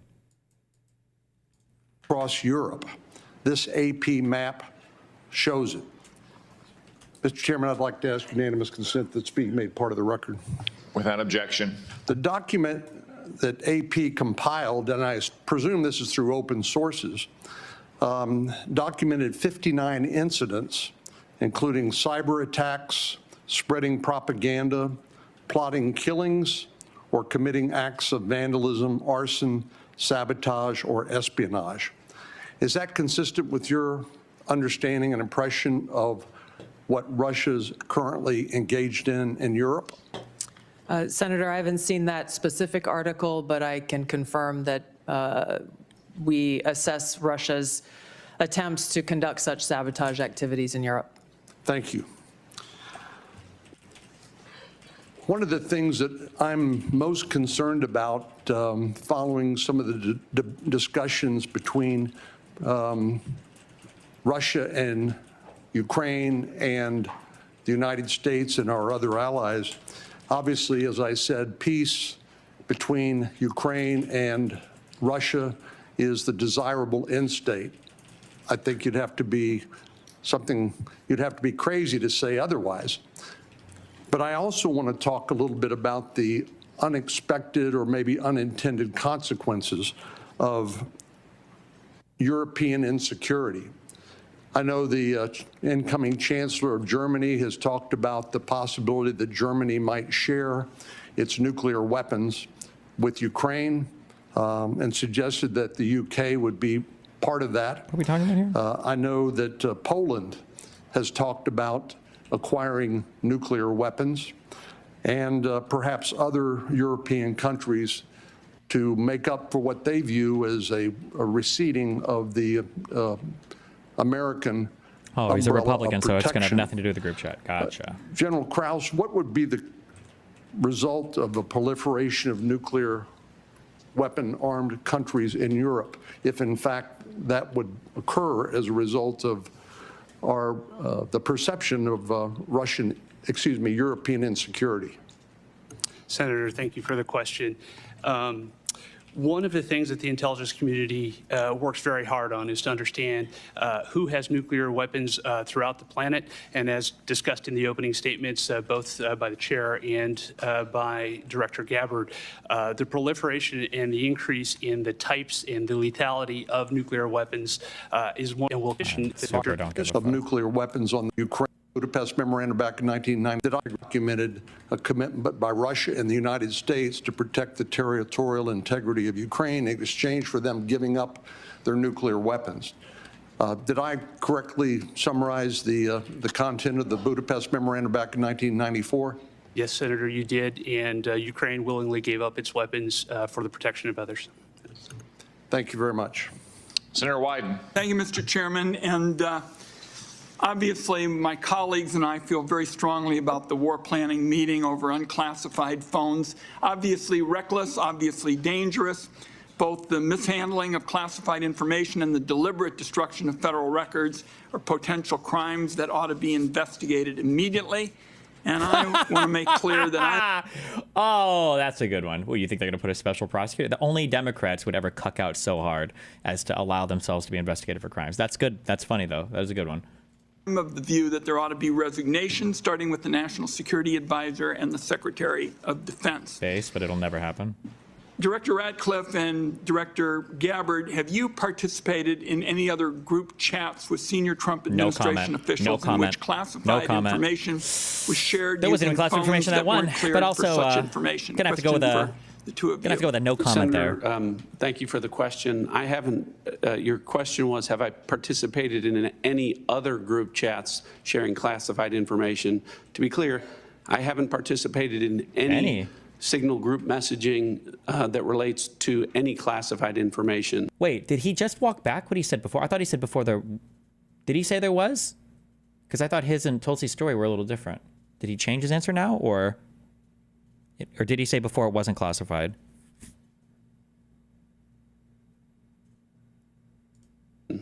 At all. Okay. That weren't classified. Okay, so maybe he, okay. Director Gabbard?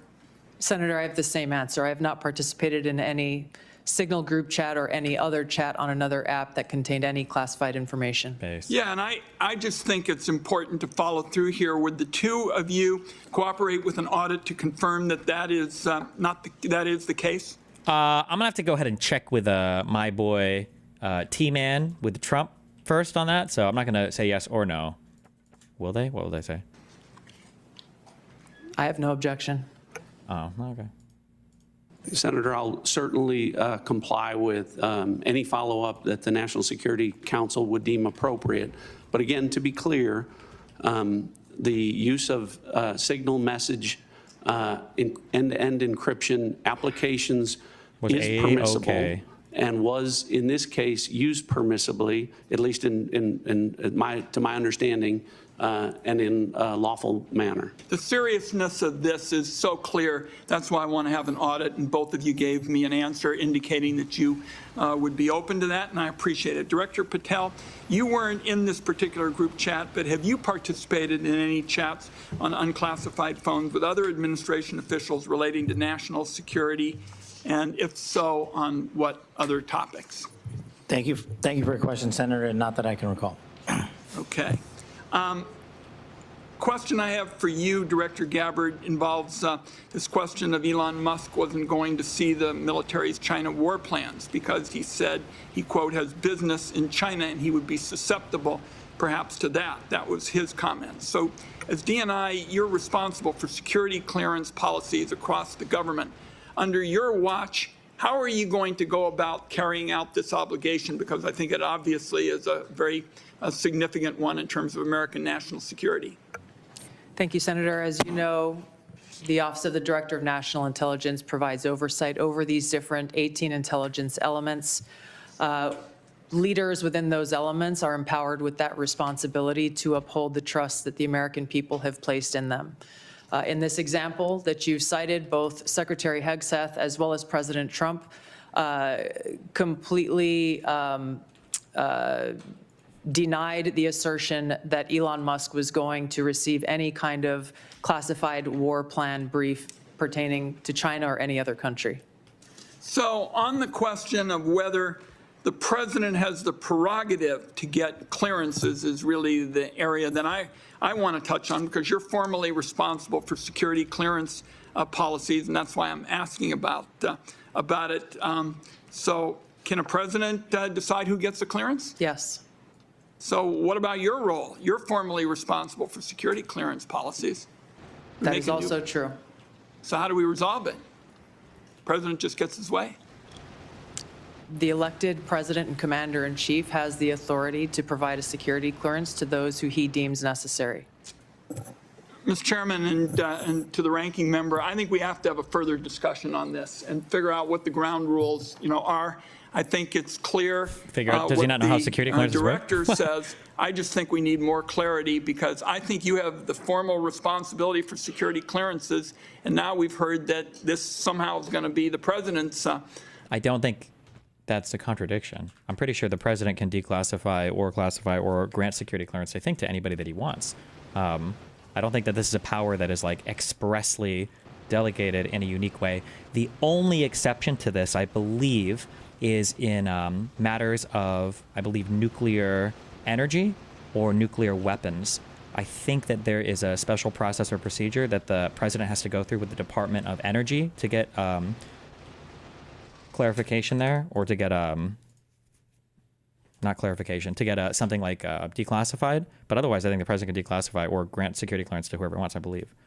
Project, and I think we ought to. I think he means what happens if they disagree? Then the president just does it. What do you mean? She serves at the pleasure of the president. Have further discussions. Thank you, Mr. Chairman. Senator Langford. The thing is, the problem is that, like, what I'm talking about is kind of like, it's a combination of like norms and law. Like, the president can do it, but we're in an area where nobody would really think about stuff like this because nobody's really abused it as crazily as Trump has, right? Like, if we were at a place where Biden was insisting that Hunter should have a security clearance and his DNI head was like, well, actually, I don't think it's a good idea, then that might be similar. But, like, we just haven't seen a thing like this before with this level of outward and open corruption. So it's hard to say, like, well, what should happen, Gentlemen, thank you. Thank you to all of you, your service to the country. It matters. There are a lot of citizens of our country right now that have much greater security in their life because of the work that you do and the people that are working around you do. So I just want to say I appreciate that. For the folks in Oklahoma, they would definitely want me to be able to say thank you for your service. Blazing. Let me ask a couple of questions on this. Director Gabbard, let me start with you on this. Iran has been listed as one of the top sponsors of terrorism for a very long time. They are the primary armors of Hezbollah, of Hamas, of the Houthis. They're arming the Russians to be able to kill Ukrainians. They continue to be able to destabilize the region. And just in the recent days, when many nations in the Gulf region have talked about how to provide great. Why does the U.S. survive on norms and gentlemen's agreements like this? Because at the end of the day, it's all you have. If you've got people who are willing to break norms, they're probably people who are willing to break laws. Like Scalia said in that one speech, like, there have been constitutions that have granted far more rights than the U.S. Constitution does. Like, I think Soviet Russia is an example he gives, where they give so many more rights in their particular constitutions. But at the end of the day, it doesn't matter if the people who are in power don't care. Whether you have norms or laws, it's irrelevant. Greater stability. Iranian leadership stepped out and made very clear statements. They want a one-state solution for Israel, and it's to drive out all Jews. So this continues to be an issue, not just for the region, but for Americans in particular. So my question is on this is the sanctions and the effect of sanctions, what we know about the Iranian response. Under the Biden administration, those sanctions will turn down, where, quite frankly, Iran has been able to sell $90 billion in oil on the global market to be able to rearm itself and all the others around the region. What's the point of these hearings? Is it allows the American people to hear what's going on, basically. So for social media clips or for the press to report on or for whatever else, it just gets things on the record publicly. Sanctions are now going back on to Iran again. What do we know about the effect of those sanctions? Thank you, Senator, for the question. These sanctions have just begun to be reinstated, so the full effects have not yet borne fruit. But the message that the president has sent with his maximum pressure campaign is certainly heard. As Out them from there. So how are you trying to get on top? You hit on it, criminal. So we are focused across our interagency sharing networks that we have stood up, evidence related, further refer that. And okay, from this and standards for what systems, we're not talking about the dark net. Thank you. Thank you, Mr. Chairman. Senator Heinrich. Thank you, Chairman. Director Ratcliffe, I want to start with you. Who determined that the content of this discussion on Signal was not classified? Senator, I guess I'm not. Well, for example, I can speak to my personal knowledge. There was no classified agent mentioned as part of this story. Normally, that would be classified information. So I guess what I'm asking is, did you just determine it was not classified, or was there any declassification after the fact? So to be clear, so everyone understands the process, as we talked about, Signal is a permissible use. I understand has been used that. at the CIA, has been approved by the White House for senior officials. Not for and secret. Appropriate for many conversations. And recommended by CISA for high-level officials who would be targeted by foreign adversaries to use end-to-end encrypted apps whenever possible, like Signal. In this case, what the National Security Advisor did was to request through a Signal message that there be coordination. So you mentioned the name of a CIA active officer, correct? So I didn't mention the name. You didn't mention the name. Existence of that. And in the article, the implication was that somehow that was improper. That was not the case. So a CIA officer was not operating undercover. So the request for coordination was for a staff member to coordinate on the high side. So I communicated the name of a CIA officer not operating undercover, completely appropriate, who does openly and routinely coordinate with the White House as a member of my staff. So the intimation there that there was something inappropriate was clearly incorrect. Did it occur to you that given the sensitive nature of this discussion, that it could just move to the high side? So that was clearly, Senator, I think the intent was that this was initially set up by the National Security Advisor with the instruction that send a point of contact, and then you will be provided with information further on the high side for high side communication. So I think clearly it reflects that the National Security Advisor intended this to be, as it should have been, a mechanism for coordinating between senior level officials, but not a substitute for using high side or classified communications for anything that would be classified. And I think that that is exactly what did happen. So I'm curious, did this conversation at some point include information on weapons packages, targets, or timing? Not that I'm aware of. Director Gabbard, same question. Same answer, and defer to the Department of Defense on that question. Well, those are Where is Pete at? Why is he not here? Was he requested to be here? two different answers, but you're saying that was not part of the conversation. To my knowledge. The precise operational issues were not part of this conversation. Correct. Okay. I want to ask you, Director Gabbard, something on a very different track here, which is I very much agree with the conclusion of the ATA that foreign illicit drug actors are a major threat in the United States, and many of you have spoken to this today. Is the IC wrong in its omission of Canada as a source of illicit fentanyl in the ATA? I was surprised, given some of the rhetoric, that there is no mention of Canada in the ATA. Senator, the focus in my opening and the ATA was really to focus on the most extreme threats in that area. And our assessment is that the most extreme threat related to fentanyl continues to come from and through Mexico. So the president has stated that the fentanyl coming through Canada is massive, and actually said it was an unusual and extraordinary threat. And that was the language that was used to justify putting tariffs on Canada. I'm just trying to reconcile those two issues. Is it an unusual and extraordinary threat, or is it a minor threat that doesn't even merit terrifying and the national security in emergency the annual threat assessment? Yeah. Senator, I don't have the numbers related to Canada in front of me at this time. I'd like to get back to you on the specifics of that answer. It's less than 1% of the fentanyl that we are able to interdict. But if you have different information, I would very much welcome that. Senator Budd.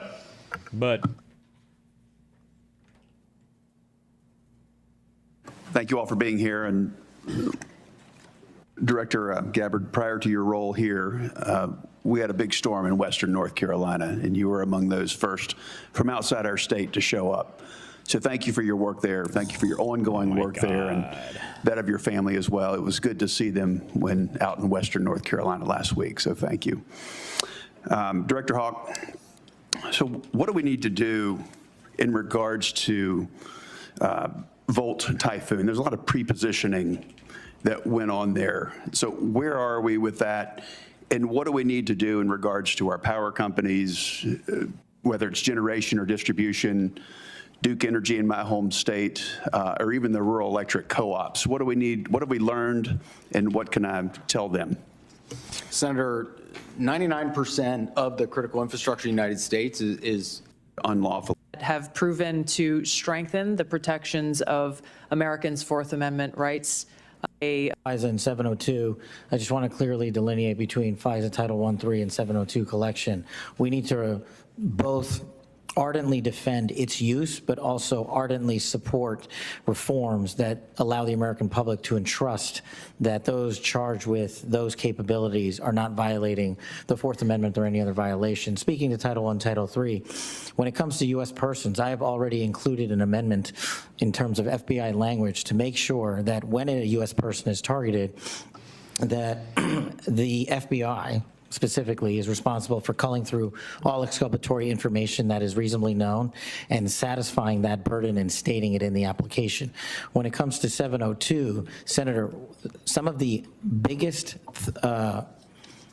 enterprise efforts we have had to thwart national security risk would not have occurred if 702 collection had gone dark. And the FBI continues to use that information to protect the homeland. We've had multiple takedowns in the last 6 months based on 702 and interagency collection processes, but we just need to ensure the American public, and I'm working with my team, that even in the 702 sphere, American citizens' information is protected. Thank you all. I look forward to the discussion in the closed session. Wow. Senator King. Thank you, Mr. Chairman. Director Gabbard, I didn't intend to get into the Jeffrey Goldberg story, but something you said has sort of puzzled me.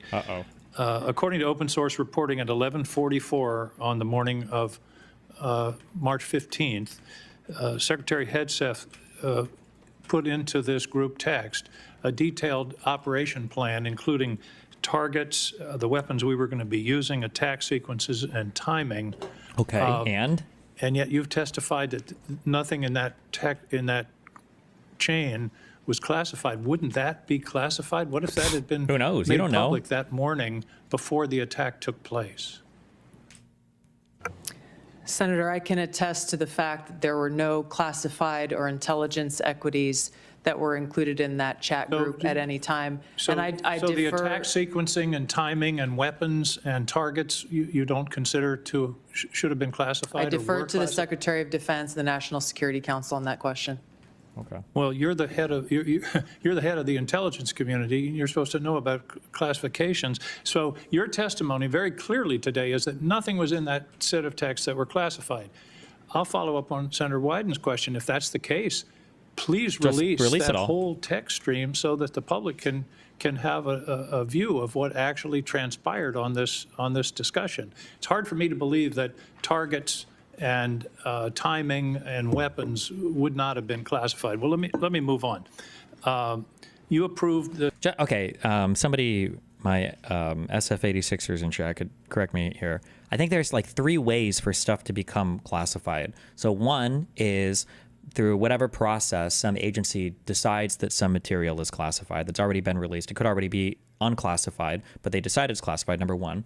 Number two is material that originates from a classified area is just by default considered classified. Like if you work on a classified project and there's information that's being produced in alignment with that project, it's just, it like inherits the classification of whatever you're working on. You don't have to classify every single piece of information coming out because it's by default coming from that area, it's considered to be classified. 1, 2, no, those are the 2. I was going to say you retroactively declassify things, or you can retroactively classify material, but that's the same thing as the first thing I gave. Yeah, but those are basically like 2 ways. But that second way is important because when somebody's like, oh, well, this wasn't classified or it wasn't like assigned a classification symbol or whatever, if it originates from a classified area, it's by default. My understanding is by default, it's supposed to be classified unless somebody declassifies it. So I don't know why this idea, like, well, I don't even know what argument she's going with here. Like clearly and obviously, these conversations should have been classified, but This report, this annual report, prepared by the Office of the Director of National Intelligence. Someone in YouTube chat said this is open and shut. It's called info spillage, and you have to take a training on it every year. Is this submitted to the White House routinely in anticipation of its public release? Somebody donated $5 and said the exact details behind the timings and armaments used during the initial invasion of Iraq are still classified to this day. Is this submitted to the White House routinely in anticipation of its public release? I don't know what you mean by submitted routinely. Was this report submitted to the White House before its release today? It was submitted to them once it was completed. I think probably around the same time it was sent to all of you. I want to move on. One note that surprised me, I've been on this committee now this is my 13th year. Every single one of these reports that we have had has mentioned global climate change as a significant national security threat, except this one. Has something happened? Has global climate change been solved? Why is that not in this report? And who made the decision that it should not be in the report when it's been in every one of the 11 prior reports? I can't speak to the decisions made previously, but this annual threat assessment has been focused very directly on the threats that we deem most critical to the United States and our national security. Obviously, we're aware of occurrences within the environment and how they may impact operations, but we're focused on the direct threats to Americans' safety, well-being, and security. How about how they will impact mass migration, famine, dislocation, political violence, which is the finding, by the way, of the 2019 annual threat assessment under the first Trump administration? You don't consider that a significant? These are classified. I used to work in Absent, and we built these strike packages. Every page has a red top and bottom border with the word secret. They are just lying. Yeah, like imagine how horrible this could be. Now, maybe they've got other ways of doing, they've got other ISR, what is that, intelligence, surveillance, recon, to determine the movement of assets. But like, imagine if somehow the journalist that got this information was also a Qatari plant or something, and he's able to communicate this information to the Houthis, and imagine they move some targets into these areas that are going to be bombed that we wouldn't want killed somehow secretly, right? They were able to move some politician or some high profile figure or somebody that we just wouldn't want to kill. And now they get struck by the United States. This is because it was like, there's a million ways you could imagine having this information public is just horrible. Like it's, ugh. Significant national security threat? For the intelligence community, being aware of the environment that we're operating in is a given. What I also is a big thing. I know that, again, people like to soy out about everything and climate change is soy and all that. The reason why climate change traditionally has been considered or has become considered a security threat is because as climate changes, it leads to a whole bunch of new or novel types of behavior that could include things like huge migration patterns from areas that are warming or that are no longer inhabitable, or governments or peoples engaging in behavior because they need to secure resources or something that are no longer available because of changes or shifts in climate. Like, it's not just like a soy like, oh, climate change is an existential threat because it's going to make us all too hot and no more vegans or whatever. It's like these have real world impacts on other countries and the decisions that they make and the people in those countries. focused this annual threat assessment on, and the IC focused this threat assessment on, are the most extreme and critical direct threats to our national security. Let me ask a direct question. Who decided climate change should be left out of this report after it's been in the prior 11? Where was that decision I made? gave direction to me, our team at ODNI, to focus on the most extreme and critical national security threats Your that we direction face. include no comments on climate change? Senator, as I said, I focused on the most extreme and direct national security threats. That's not a response to my question. That we face. Did you instruct that there be no finding in terms of climate change in this report? I don't recall giving that instruction. Final questions in a few short seconds that I have left. You all concede, and it's in the report repeatedly, about the cyber danger from China, from Russia, from Iran. Why then is the administration deconstructing CISA? 130 people fired. Do you know why? Ooh, who knows the answer to that? Ooh, who knows why?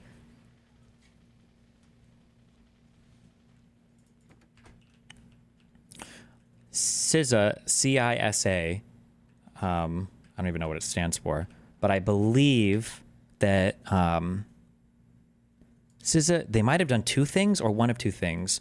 They were either the organization of, it was a big like central, or it's like a big intelligence collection of people basically. I think they either said, we believe that the Hunter Biden laptop story is not real, or they were the ones that came out and said, we think that the election was super secure in 2020, or was the most secure election ever. They either did both of those things, or they did one of two of those things.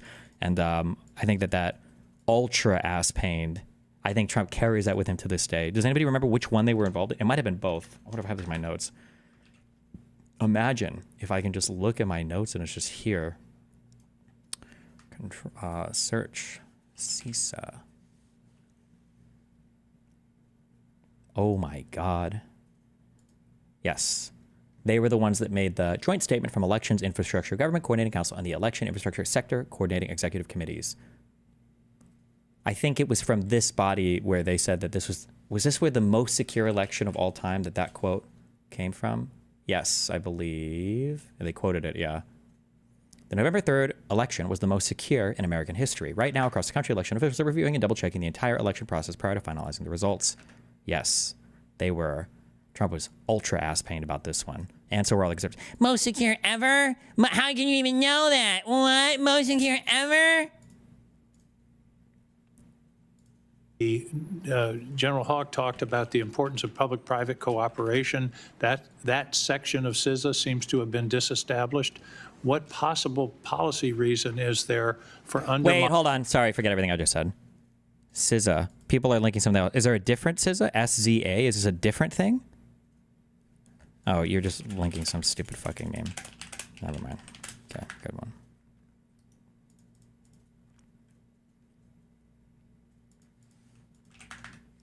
Defining CISA's relationship to the states with regard to elections and to the private sector with regard to cybersecurity, when the cybersecurity threat is only growing. Kind of, yeah. Anybody want to tackle that? Remember, our intelligence officials were woefully inept when it came to determining the security of our elections, okay? They were fucking worthless. But when they said that Russia had nothing to do with any intrusion into any servers for the election-related stuff, then they were 100% accurate. But when they were talking about things that we don't like, you're really going to trust these fucking clowns? And by clowns, I mean some clowns can be, truthful, like when they're giving us things that we like. All Republicans, when they talk about the government, are basically this.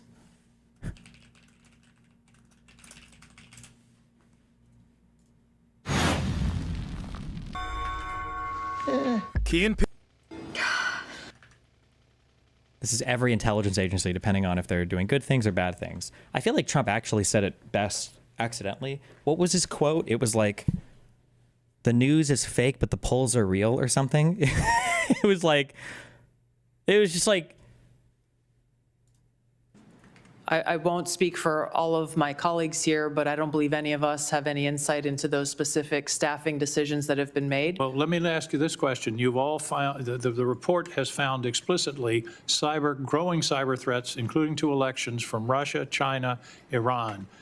Do you believe that it's in the national interest to diminish our capacity to deal with those cyber issues? Yes or no? Because we stopped investigating them. I don't know why. President Trump is focused on effects. No answer. And making sure that the people And that making we sure have we and don't the answer resources any that we have are questions, focused on our honestly, national security. ever, so that we don't have to He be and held his team accountable recognize that for more anything people ever. doesn't necessarily always mean better effects. Those are some of the things that are driving the changes that we're seeing across the administration, is getting all of our agencies back and focused on their core mission. General Hawk, do you agree that? Senator King, your time has Time is expired. up. Thank you. Oh my God, General Hawk. I see why you retards are having Hawk 2 in chat now. Fucking morons. Senator Rounds. Thank you, Mr. Chairman. First of all, thank you to all of you for your service to our country. With regard to the issues surrounding Signal, I'm going to address it, but I'm going to address it in the closed session so that we can get more in depth into that issue. In the meantime, I want to direct my first question to Director Ratcliffe. As the debate continues in Washington regarding spectrum, what can you share in this unclassified setting regarding the critical nature of spectrum to national security interests generally?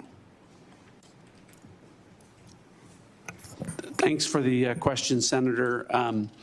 I know this is an issue of great interest to the Senate, and the potential auction of commercial space on spectrum. Those, as you correctly point out, the discussions about spectrum, I will start out by saying. Please answer so I know what opinions to have. Is Hassan a fraud for taking gaming sponsors? No, I don't think so. I don't think that matters at all, no. There are national security implications from such an auction were to take place to both the DOD and the IC. I think the discussions that we need to have in a classified setting, I can relate to you that the direction from early meetings that we've had is that the discussion about where that might take place would not affect. I've seen the Elon tweet. Yes, Elon tweets literally about everything to everybody. I see it, yes. Specifically CIA or IC equities, and I hope that's the case and where the discussion goes. But I think we need to be concerned that a public auction at bans at certain levels would have an impact on our ability to deliver an accurate intelligence picture. In other words, there are parts of the spectrum which simply cannot be shared with the commercial. That's correct. All right. Thank you. And we can talk about the specific reasons about why, in a classified setting, that would cause a diminishment of our ability to deliver a good threat picture to the commander-in-chief. And in some cases, life or death consequences Absolutely. involved. Wow. Thank you. Director Patel, first of all, I just want to thank you for what you are doing, and I know that there's a number of items that in your previous life you did that simply can't be discussed, but nonetheless, we've appreciated what you have done for your country already. Today, I just wanted to talk to you about, we've seen a series of public news reports about ISIS threats within the United States, and there have been several successful interdictions, Oklahoma City, Philadelphia, New York. Although the question remains as to the total number of ISIS operatives who were able to breach porous borders in the months and years before policy now is a, quote, deceitful and highly discredited so-called so-called journalist who's made a profession of providing hoaxes time and time again.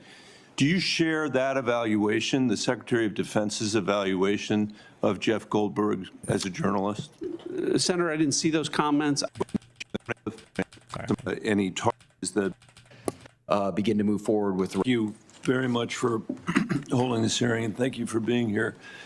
Mr. Director Ratcliffe, it sounds to me like your testimony today and the Secretary and the DNI's testimony is that there was nothing wrong at all with the signal thread that you were on, that it didn't include any targeting information or battle sequence. That is your testimony. That's your testimony. And I'm a little staggered that that is your view, Director Ratcliffe.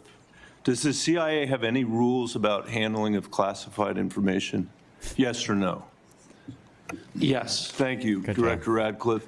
Good answer. Do you agree, Secretary of Defense Pete Hegseth said this morning when asked by members of the press what had happened, he said this morning in Hawaii that Atlantic Editor-in-Chief Jeff Goldberg is a, quote, deceitful and highly discredited so-called journalist who's made a profession of providing hoaxes time and time again. Do you share that evaluation, the Secretary of Defense's evaluation of Jeff Goldberg as a journalist? Senator, I didn't see those comments. I don't know Jeff Goldberg. So do you share that view of the Secretary of Defense? Well, I don't have a view on. Okay. Assuming that he has that view, I'm curious about whether you are the CIA director. Okay, this has happened. We know it's happened. Did Jeff Goldberg somehow, did he create a hoax that allowed him to become part of this signal thread? Please answer the question. You don't insult the intelligence of the American people. Did he invite himself to the signal thread? I don't know how he was invited, but clearly he was added. Clearly it was. Finish your sentence, please. Clearly he was added to the signal group. Your question is. You don't know that the president's national security advisor invited him to join the signal thread? Everybody in America knows that. Does the CIA director not know that? I've seen conflicting reports about who added. Really? Have you? Have you though? The reporter to. Have you really though? Probably not. I think that it's perfectly appropriate that probably not. There was a reporter added, especially one that the Secretary of Defense says is deceitful, highly discredited, a so-called journalist who's made a profession of peddling hoaxes over and over again. Is your testimony that it was appropriate that he was added to this signal thread? No, of course not. And why did you not call? Hold on, Senator. You're mischaracterizing my testimony. Good. You answered the question. Let me ask you. What's the senator's name again? When he was added to the thread, you're the CIA director. Why didn't you call out that he was present on the signal thread? Senator Bennett. Okay. I want to start remembering, I should know all of their states and everything. And we see this guy talk a lot. Okay. U.S. Senator from Colorado since 2009. Michael Bennett.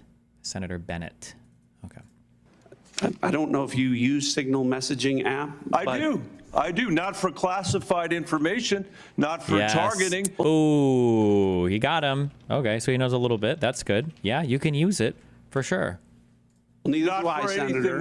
Neither do I, Senator. Well, that's what your testimony is today. It absolutely is not, Senator. Were you not listening at the beginning? No. When I said that I was using it as permitted, it is permissible to use. I agree that's your testimony. Yeah. I agree that's your testimony. You asked me if I use it, and I said not for targeting, not for classified information. And I said I don't either. I also know Jeff Goldberg. I don't use it to communicate with him. But you thought it was appropriate. By the way, I think he's one of the more outstanding journalists in America. But I'm shocked to find him on a thread that he's reading in the parking lot of a grocery store in Washington, D.C. And your testimony as the director of the CIA is that it's totally appropriate. Is it appropriate No, that the Director, president? that is not No, what I I did not say that. When did I use the word appropriate?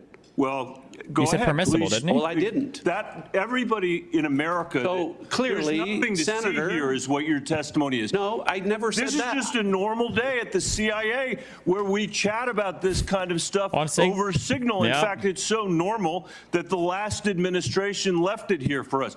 That's your testimony today. That's your testimony. No, that's Senator. not my testimony. That's what you said. I didn't say any of those things that you just related, I Senator. heard you say it. We'll let the American people decide. Let me Well, I ask think you you've- one you've final point. I'm out of mischaracterized time. it. Well, are you going to give me a chance Is it to- appropriate? Did you know that the president's Middle East advisor was in God. Moscow on this thread while you were as director of? Oh, because Witkoff was in the group chat, and he's in Moscow. Oh, see, this is what I'm talking. This is what. Oh, so this is exactly what I mean when I say on your approved apps. I don't know how they do it. Also, anybody that works in intelligence, feel free to tell me if I'm wrong if I don't understand this right. My guess is there are some apps you can only log into these in a secure environment. This is one of the benefits of having a secure, compartmentalized SCIF, IF. What does the IF stand for? Informational fuck place. Is that there isn't going to be a random person on an app. Like, because they're going to be in an environment where the person on the app on the phone is, you know, that it's that person up to whatever standards or level that you're communicating in, because that's how a SCIF works, right? But this would be another reason why you would not have random apps that you're using to try to communicate information like this. Jesus. Sensitive, compartmentalized information facility. Gotcha. Depending on how this SCIF works, because I think there's different levels on different SCIFs. But like for some of these, like you literally can't even bring in devices. Like you won't be allowed to bring in a phone. Sometimes you won't be allowed to bring in any external data devices at all. So like USB drives, nothing like that. I think it depends on the level of security of the particular SCIF. But Of the CIA participating in this thread. Were you aware of that? Are you aware of that today? I'm not aware of that This today. sloppiness, this incompetence, this disrespect for our intelligence agencies and the personnel who work for them is entirely unacceptable. It's an embarrassment. Senator? You need to do better. Ooh, You need to do better. Got him with the do better. Thank you. I'm being gavelled by the chairman, and I apologize for going over my time. Senator Young. Thank you all for being here. Glaze time. I don't know if this is a proponent or not. I'll be asking some follow-up questions, clarifications about this Signal episode in a closed setting, and try and work with all of you to bring clarity to that situation. It appears to me there's some unanswered questions. It'll take some time, I think, to get there in a more dispassionate setting. Director Gabbard, I'm going to begin today asking you some questions about emerging technology. This has been a real point of emphasis, I know, of our broader national security community for a period of time. We know that PRC is making generational investments. Oh, someone on YouTube said they also have lights for when people are on the phone so that you don't talk about top secret information when others could be listening in. In certain emerging tech, AI, biotech, and in other areas of technology to reduce their vulnerability. What? Someone said Bizarro JD Vance. Against any supply chain disruptions and to lead the world in some areas. As the IC assesses, the PRC is seeking to, quote, become a global S&T superpower, surpass the United States, promote self-reliance, and achieve further Gabbard CS of every. Senator,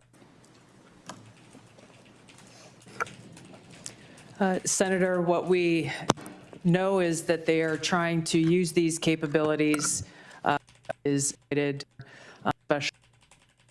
to the billboards misinformation, which I think I can answer this question more fully in the classified setting. What I would say is it relates to the issue of emerging technologies and matters of quantum computing and quantum sensing.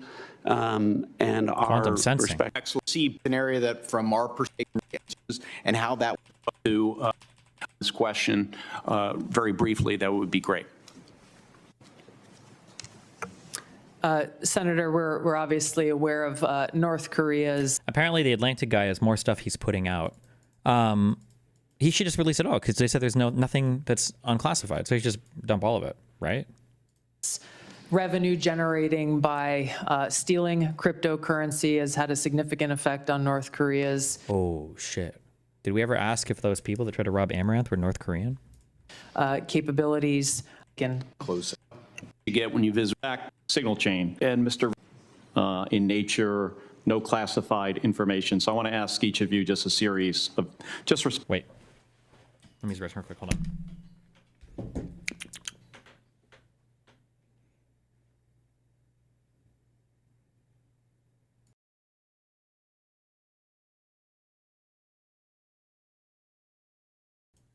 Wait, some guy said, high-side apps aren't the same as low-side apps. Even a different email that requires a high-side machine to use. In addition, no SCIF allows electronic devices.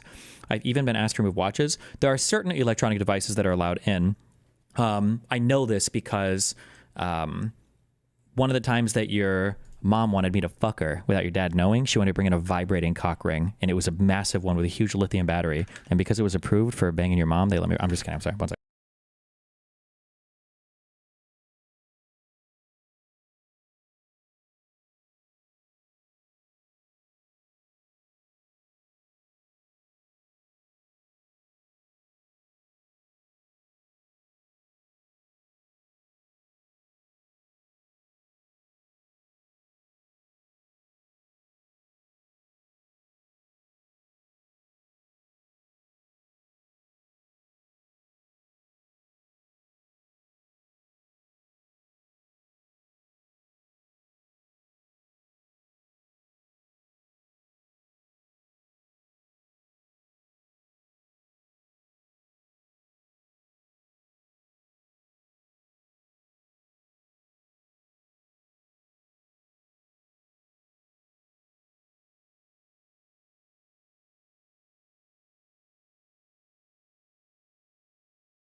Respond yes or no.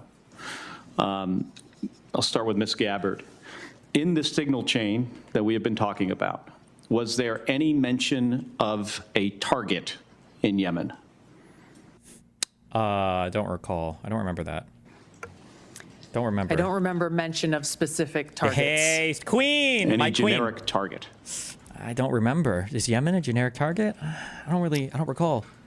Queen. I believe there was No. discussion around A whole targets country. in general. Oh, there we go. Mr. Queen, Ratcliffe. yes.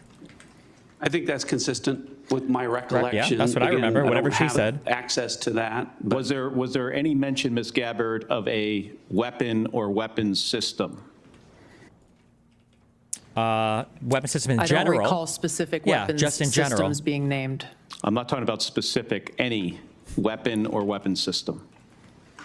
I don't recall specific names of systems or weapons being used or named within the Well, I'm not asking whether, I don't want you to tell me what the specific weapon was, but any weapon at all. Mr. Ratcliffe, same question. I don't recall. How about anything about timing? King. There were times discussed. Ms. Gabbard. There were hours. I don't recall specific timing. Was there any I mention? won't get into the detail of the conversation, but obviously. Wait, why? There. Wait, why not though? Because I thought the conversation wasn't like classified or anything, so it should be like totally fine, right? Who cares? No? Was a significant amount of planning and internal discussion. Destiny, do you think most people care about this? If people don't care, dude, that guy, Stephen, no, not Stephen Smith. Adam Smith, that guy was on it. Sometimes people don't care. And you know what? If they should care, then you need to make them care. Figure out how to message it, okay? Making Americans unsafe, leaking information to journalists that could compromise people in the CIA. It makes America unsafe, okay? We are not safe when our agents are on ICQ or fucking AOL Instant Messenger talking about potential military strikes. That's not good for Americans. It's not good for American safety. That had occurred prior to and outside of this Signal chat. Mr. Ratcliffe, you're nodding your head. Any mention of any military unit whatsoever? Mr. Ratcliffe. Wait, also, real quick, okay. I've never used these in this stupid tank before. Cannon shells or explosive cannon shells? Are explosive cannon shells worth it, or should I just be doing cannon shells? Cliff. Not that I recall. Ms. Gabbard. Not that I recall. Okay. Most people don't care. If Destiny didn't pretend to care, 99% of the people here wouldn't care either. What do you think about Hillary's emails? Because that dominated the election cycle and afterwards for years. Because somebody had a private email server. Fuck you. Fuck you. Nobody would care for somebody to bring it up. Nobody would have given a fuck about that. And that was an actual non-issue. So no, fuck you. So I understand that DoD policy prohibits discussion of even what is called controlled unclassified information, or CUI, on unsecured devices. Are both of you aware of that DoD policy? Ooh, somebody. We heard that. I haven't read that policy.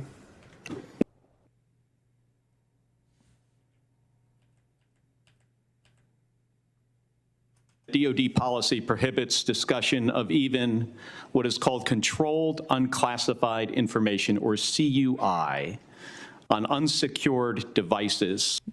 Controlled unclassified information. Information. It's discussion of even what is called controlled unclassified information, or CUI, on unsecured devices. Are both of you aware of that DoD policy? Okay. I haven't read that policy.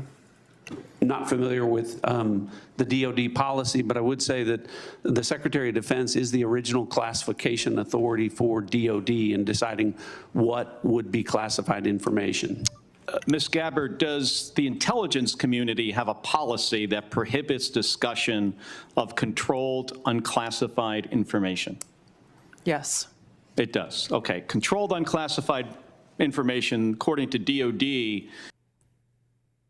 What can we guess controlled unclassified information is? There's probably some types of information that you get that they don't originate from a classified environment, and they haven't been formally classified by anybody, but they deal with such topics that my guess is they're assumed to be, there's some kind of control over the access to this and the disbursement of this information, my guess, but. Includes information that is information that has not been approved for public release. Would you, of what's been disclosed publicly of the signal chain, would either of you feel that that would be approved for public release? Ms. Gabbard. Oh, I don't even think what I said. I don't think it's that specific. Never mind. The discussion that took place in that Signal chat group was a conversation reflecting national security leaders and the vice president around the president's objectives. So yes or no, would you approve that for public release? I don't feel I can answer that question here. Because Why? of the nature of this hearing? Because of the nature of a private discussion that took place between individual leaders in our government. It would make sense that you would not approve it for public release, wouldn't it? There are other factors that would go into that consideration. Mr. Ratcliffe, yes or no? I wouldn't approve the release of classified information. Again, as I've said, my I'm not talking about understanding is classified information, Mr. Ratcliffe. I'm talking about information that has not been approved for public release. That is information that is considered controlled, unclassified information. Destiny, while I agree with you, I'm not an American. Isn't it a responsibility of people like you to message it in a way that people care? Is that not what I'm doing? What do you mean? What else do you want me to do? What else do you want me to say? The principles that would have been on that would have been individuals capable of approving that for public release. Do you, I got 20 seconds. The deliberation as to whether or not we should launch a strike on another country, would you consider that classified information, Ms. Gabbard? Well, the information was not classified. Got him. This is not, I'm not talking about this. Just in I'm general. just talking Not about this. Not this particular one, but just in general. as- From principles as to whether or not we should launch a strike on another country. Would you consider that classified information? I'm not talking about what happened this week. There are other factors that would go into determining that Yes, classification. Queen. Don't let her, Mr. Ratcliffe? Don't let them bully you. The deliberation between principals in our national security apparatus about whether or not to strike another country, would you consider that to be classified information? Pre-decisional strike deliberation should be conducted through classified He channels. was honest. Thank you. Good job. Thank you, Mr. Chairman. If I may, I just want to return, Mr. Ratcliffe, to your answer there in part, Senator Kelly. It's been raised at several occasions now in this hearing about whether classified information was discussed in this chat. And you mentioned about the Secretary of Defense being what you called, I think, the original classification authority. Correct. Correct. I think it's important for the public to understand that although you and Director Gabbard. Do the Dems normally answer like this when being questioned by Republicans? Dems are incredibly forthcoming. The Dems are so forthcoming. Sometimes Republicans don't even want to talk to them. Like when Hunter showed up to it was a congressional hearing related to him, and he said he wanted to answer questions. And who was it? Was it Jim? Somebody said they would have him arrested if he tried to come in to talk about what was going on. Our original classification authorities on many matters. You're not that for all matters that might be classified in the government. Is that right? That's correct. So if the Secretary of State has classified sensitive diplomatic details. Also, be aware of the hypocrisy here, okay? When it comes to Doge, is it legal? Is it illegal? Who the fuck cares? The reality is we need to do something about the waste, fraud, and abuse in government. Even if it's Elon Musk himself that has to do it, and maybe it's not the most legal way ever, but we have to do something about it. But when it comes to this shit, hold on, one second. Let me flip to page 487 of subclassification declaration, page 42, subsection A, subsection 234. On the 15th of March, this is the proper way that you do. Like now, policy and procedure, they wrap themselves in the most stringent or false interpretations of policy and procedure ever. But when it comes to Doge or anything Trump does, well, I mean, like, is it legal? Is it illegal? Who cares? Like, we just got to get it done. Like it's such fucking bullshit. That's his authority. If the Secretary of Energy has sensitive classified information about our national laboratories, that's his authority. And the two of you can't speak to other departments who have their own original classification authority, and which, of course, as Director Gabbard said, ultimately rested with one person, the President of the United States. Is that correct? That's correct. Okay. I just wanted to clarify that. It looks like the vice chairman wants to weigh in as well. Just very briefly, I mean, I think it strains the audience and the watching public's credibility if we're talking about timing, packages, That was a deep state, by the way. that somehow this would be okay to put out, or just, frankly, senior American officials trashing Europe. I've been around this for a while. This is not information you generally put out. True. And the notion there's not even acknowledgement of, hey, gosh, we screwed up, is stunning to me. And the idea somehow, well, none of this was classified, but we can't talk about it here. You can't have it both ways. I think the witness's point is that they can't speak for every official in the government who has original classification authority. Chairman, Oh my God, kill you. So I think different types of information will be dealt with different people in the government. And I think original classification authorities, who is the person who's originally classifying some piece of information that's coming out of some particular department. This idea that there's some big mystery. Well, I don't know who was originally in charge of these, putting together these strike cells or whatever. Like, bullshit. Get the fuck out of here. Oh, maybe, I don't know who's the original classification authority. Maybe they did want this to be public information. Like, come on, bro. Seriously? Seriously?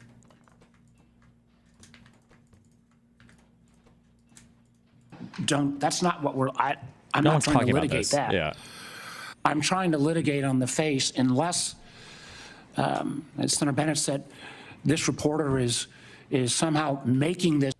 I'm sorry. I need to stop. Somebody, this was either a kick or YouTube shout out. Somebody brought this up earlier that you don't have to make hypotheticals destiny. It already leaked. So theoretically, some damage is already done. That's true. We don't have to think of theoretical circumstances and how this could harm the United States, right? Like we could see now, if we didn't have a dipshit administration, right? If you had an administration that wanted to maneuver around Europe or Russia in some particular way, maybe the ability to do that maneuvering is now harmed due to the fact that a private chat got leaked where we see high members of our government shitting on Europe, right? Maybe the Houthis were not going to continue striking targets in the ocean because they're like, fuck, I don't know if this is worth it or not. And now they see like, well, hold on, actually, America's getting ass pained about Europe and they're reluctant to do things. Maybe this is worth it to continue, right? Like just the fact that this stuff is public, it's just fucking, it's so cringe. This all up. And I think the White House has acknowledged that the text chain that he submitted was authentic. It strains my mind to think, it strains my mind if the shoe had been on the other foot. True. What my colleagues would be saying. True. About this. And again, we're going to get to the bottom of it. Nah, probably I not. Appreciate your comments, but you guys have both testified under law. There's nothing classified in that information. There was nothing, in a sense, I've not heard either one of you say, gosh, we screwed up. So we'll find out. This is too important to our national security. And again, I know we've got more members to close. They testified, is my understanding, correct me if I'm wrong, that there's no intelligence community classified information. Is that correct? That's Director correct. Ratcliffe, is that correct? Director Gabbard? Yes, Chairman. Well, again. That's not correct. She said repeatedly there's nothing classified, period. Right, period. You can't have it both. And again, we'll see. I cannot believe this is not going to come out. And if it's not classified, again, we'd ask you to give it to the public today. I'm sure one of your aides back there probably got it on paper. If you got it here, it's not classified. Stand by your position. When they say it wasn't classified by intelligence, I think that somebody can tell me if I'm wrong. Like the DOD is not part of our.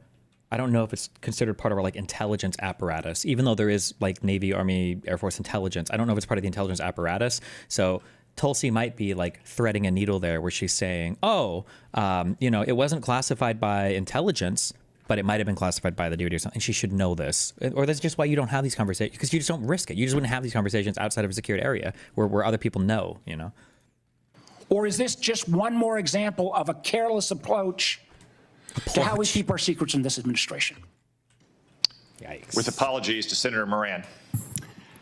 Thank you, Mr. Chairman, and thank you to our witnesses for being here. I want to explore a little bit about Ukraine, and I'll direct this to Director Ratcliffe or Director Cruz. The ATA assesses that, quote, the grinding war of attrition in Ukraine quote, will lead to a gradual but steady erosion of Kyiv's positions on the battlefield. Are Ukrainian forces at any significant risk of collapse this year?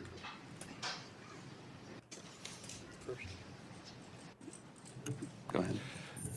Before I turn it over to Director Ratcliffe, I think both sides are working through the equipment that they need, the industrial base they need to support that, and the personnel that are required to man all of that equipment and man the front lines.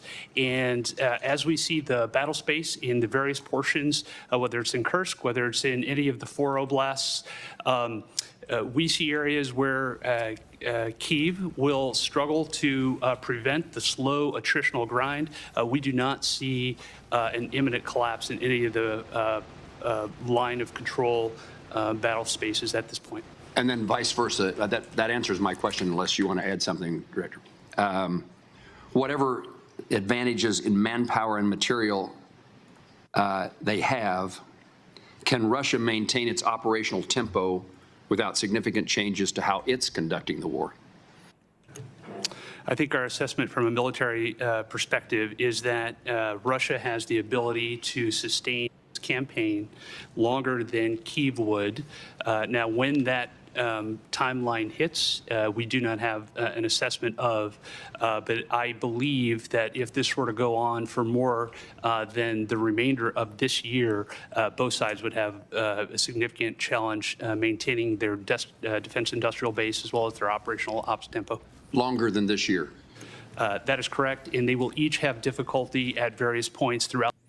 If conservative messaging is so good, why don't you copy it? Shapiro, Asman, and others make way more palatable, chill content and don't infight, just push their propaganda. I mean, center-left people don't really infight that much, I don't think. It's the progressives that push it all. So the progressives, people just, at some point, they'll learn, maybe, hopefully. Well, I mean, there's kind of been talks of it. People just have to learn to not ignore social media, but understand who the audiences on social media are. That you can't... you just can't do this thing where you're trying to appease the people that don't support your party. You can't do that. Throughout the spring, summer, and fall as well. Thank you.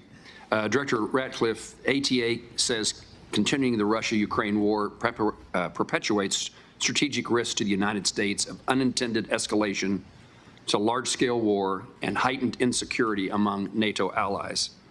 What are the strategic risks to the United States if Russia were to achieve its maximalist objectives via peace agreement? Achieve via peace agreement? Yes. Well, I think that clearly the negotiations that are going on reflect that President Trump is seeking a cessation of the war on terms that will end the war permanently. From an intelligence community standpoint, and specifically with regard to CIA assets, we've taken steps to support that, the president's goal of an enduring peace. To General Cruz's comments, I agree with his assessment and generally the public assessment that Russia has the battlefield advantage, is grinding forward slowly. I want to comment on that, however, to say that with regard to the Ukrainian resistance, the Ukrainian people and the who are popular center-left people, I can't think of any. They just they exist in a totally different information environment. Like Brian Tyler Cohen, like David Pakman, like the Pod Save America people, the Bulwark people. They just, I don't know if their audiences just skew older or they're just not as active on social media, but they exist in a totally separated environment from a lot of this other stuff. So you don't see them as much. Ukrainian military have been underestimated for a period of several years now. And ultimately, I'm convinced from my reflections in observing from an intelligence standpoint that they will fight with their bare hands if they have to, if they don't have terms that are acceptable to an enduring peace. Obviously, to the point of maximalist goals, President Trump has communicated that he is aware of the dangers of that, of Russia getting what they want. And I think that the peace talks that are taking place would reflect, if successful, and they are making progress, that both sides would not get everything that they want, and no one's maximalist goals would be achieved. Can we talk about anything Russia's Thank you being asked to give up, or are we not allowed to say any of that In the short time I have, I'm publicly going yet? to skip a question and ask that I intended to ask, but ask the director of the FBI. What are the names of the shotguns behind you? Fred and Sam. That's what I call them. Director, I chair the subcommittee that appropriates money for the Department of Justice, including the FBI. It has been our practice that the FBI director, as well as the Attorney General, appear before our committee each year. And I want to make certain that you do not foresee any challenges that I will have in your presence when you come to speak when we invite you to come speak about your budget. I think when we visited in the office, you made yourself often available, pleased to talk to Congress. We're getting ready for the appropriations process to begin. The budget that the president intends to submit is seemingly months away, weeks away, long weeks away. And we may ask you to come testify about your priorities now or sooner than that. Is that a challenge for you that I ought to be aware of? From the FBI, no, as long as the Department of Justice and the Attorney General are good with it. Thank you. Senator Reid. Thank you very much, Mr. Chairman. Director Ratcliffe, you have repeatedly made the point that there was no classified information contained in any of these discussions that were reported in the Atlantic Monthly. Is that correct? No, that's not correct. So, Senator, what I've related is that any information that was related from my perspective or that I observed from the intelligence perspective was not classified information. With respect to the assertions and the allegations that there was strike packages or targeting information or things that relate to DOD, as I've pointed out, the Secretary of Defense is the original classification authority for determining whether something's classified or not. And as I've understood from media reports, the Secretary of Defense has said the information was not classified. There you go. Are you aware that the Secretary of Defense declassified this information prior to the discussion? I'm not. Director Gabbard, same question. You've indicated, at least the impression I got, was that there was no classified information discussed. Is that correct? Senator, my answer is the same as the director of the CIA's. So the question has to be posed to Secretary Hegseth whether he declassified the information and at what point he did declassify it. Do you agree? Yes, I defer questions to the Secretary. Is that how this is going to end? Is that the stupidity of where we're at now in politics? Is this is all going to come down to asking Hegseth, so can you talk about this? And he's like, well, I actually considered it all declassified as soon as I, added them to the Signal chat. And when I was talking, obviously, right? I mean, it's my ability to declassify it, and I did it, So, boom, that's it. Secretary of Defense. Okay. Director Patel, are you conducting an investigation of these discussions and activities? Thank you, Senator. As I informed the Vice Chairman on the same question, I found out about this late last night, early this morning, so I don't have an update for you on that. Well, thank you. When you get an update, we'd appreciate it very much. Yes, sir. Director Gabbard, were you overseas during any parts of these discussions? Yes, Senator, I was. Were you using your private phone or public phone for the Signal discussions? Private. I won't speak to this because it's under review by the National Security Council. Once that review is complete, I'm sure we'll share the results with the committee. What is under review? It's a very simple question. Are you your private phone or officially issued phone? What could be under review? National Security Council is reviewing all aspects of how this came to be, how the journalist was inadvertently added to the group chat, and what occurred within that chat across the board. Mm-hmm. But so you were not going to disclose anything about whether you use the phone? It was a private phone. Director Ratcliffe, there's been indication that the CIA has warned recently retired personnel about the vulnerabilities of Signal and other encrypted messaging applications. If that's the case, why were you discussing these issues on Signal? it wasn't classified, bro. How many times I got to say it? Use, as I've said repeatedly, is permissible for work purposes. I've never said that end-to-end encryption apps like Signal are a substitute for classified systems, and I was not discussing classified information in this setting. But as you've indicated previously, perhaps the Secretary of Defense was discussing classified information, and only he can be held accountable in terms of whether it was classified or declassified at the point he spoke. Is that accurate? Well, I didn't say it that way. I said the Secretary of Defense is the original classification authority, and my understanding is that his comments are that any information that he shared was not classified. But you have no way to verify that? I don't. Again, this is a very troubling example and a great lapse in our intelligence and our discussion. One further point, if you are not aware of any classified information on the discussions back and forth, would it be that's a good question. Has a single Republican lawmaker come out and condemned these leaks? A single one in Congress or in the Senate? Anybody know?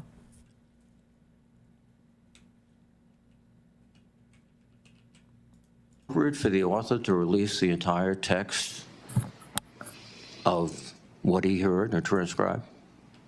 I think the author has released, my understanding, essentially almost all of the information as it's been related to me. I don't know what calculation the author made with regard to what information would be released or not. Well, he again, I can again confirm that with respect to the communications that were related, as to me, there was no classified information.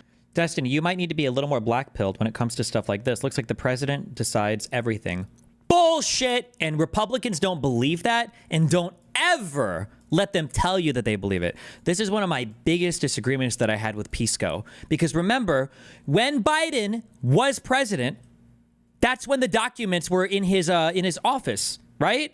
It was a couple years ago, in 2022. Biden had documents in his garage, and the lawyers called the, it wasn't FARA, the FBI, I don't know, they called somebody to come down and check it and to do that. And then they appointed a special counsel to fucking investigate it while he was president. If presidents can just declassify things willy-nilly with psychically, oh, is it NARA? If they can declassify things psychically, then why would Biden even? No, it's bullshit. That's bullshit. Republicans don't even fucking believe that. So don't ever give that as an explanation when Republicans don't even believe it. That's bullshit.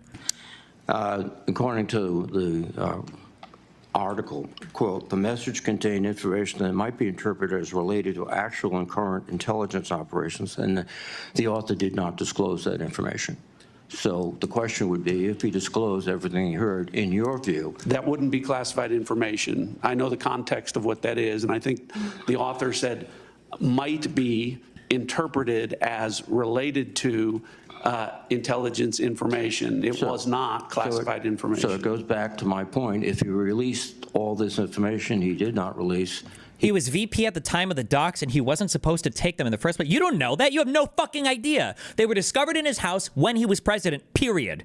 No Republican would have ever said that Trump needs to go back and figure out and blah, blah, blah, bullshit, period. And also, for whatever bullshit explanation you just gave, so you're saying that if Obama would have come out and said, oh, I declassified everything, then Republicans have said, oh, okay, well, that's cool then. Because come on, like, obviously he would have done that if it was as easy to do that to save his fucking friend, like Trump would do for every single person that's loyal to him. Bullshit.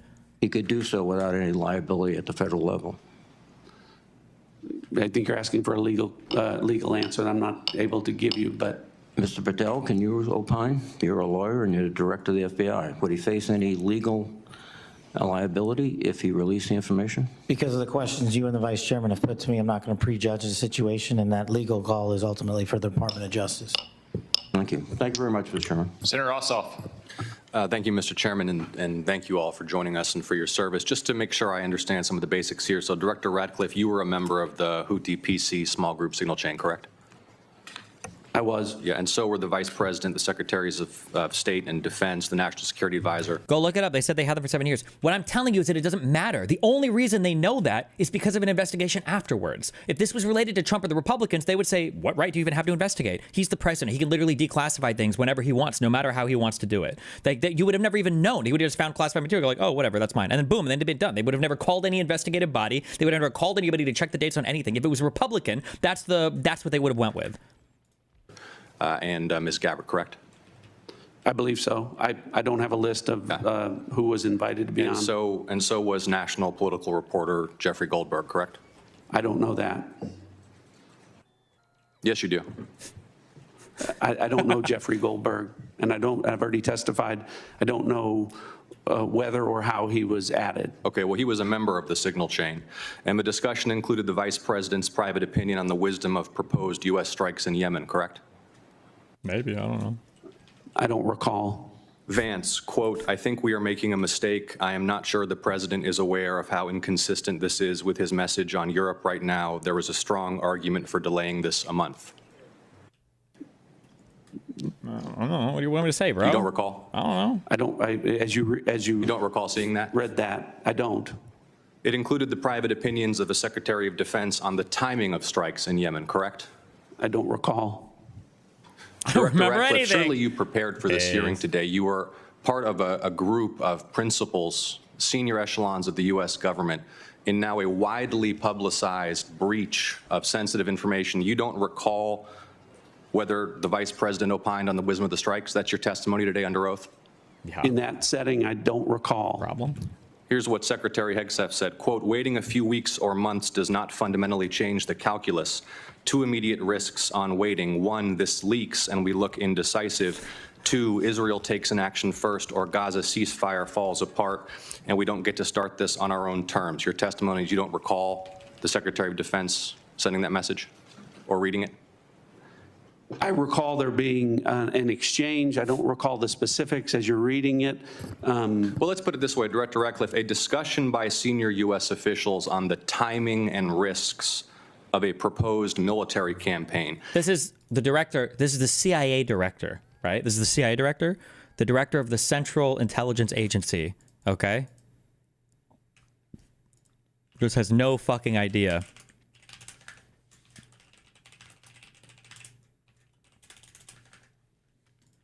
And disagreements between the president and the vice president about U.S. plans and intentions would be of obvious interest to foreign intelligence services, would it not? Yes. And they were discussing the timing of sending U.S. air crews into enemy airspace where they faced an air defense threat, correct?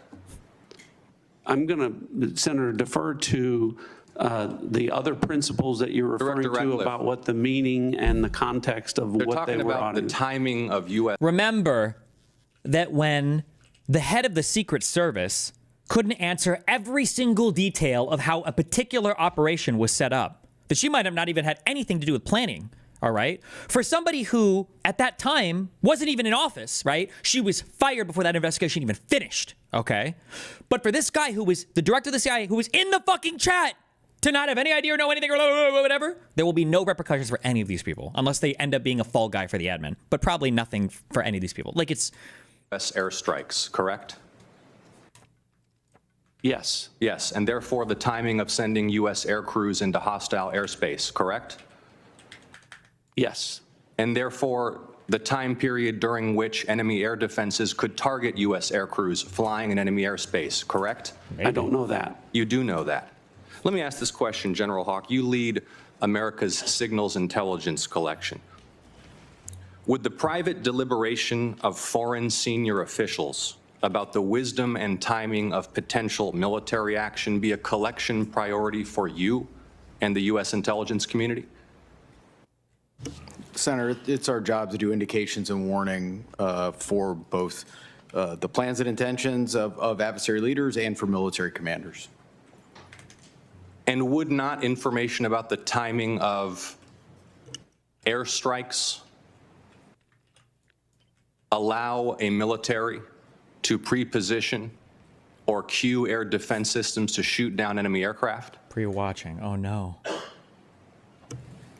I think, Senator, from our perspective, any advance warning would be a threat is to us, something to the that we operation, certainly are of trying course. to protect. Director Radcliffe, this was a huge mistake, correct? Yeah? No. Oh, okay.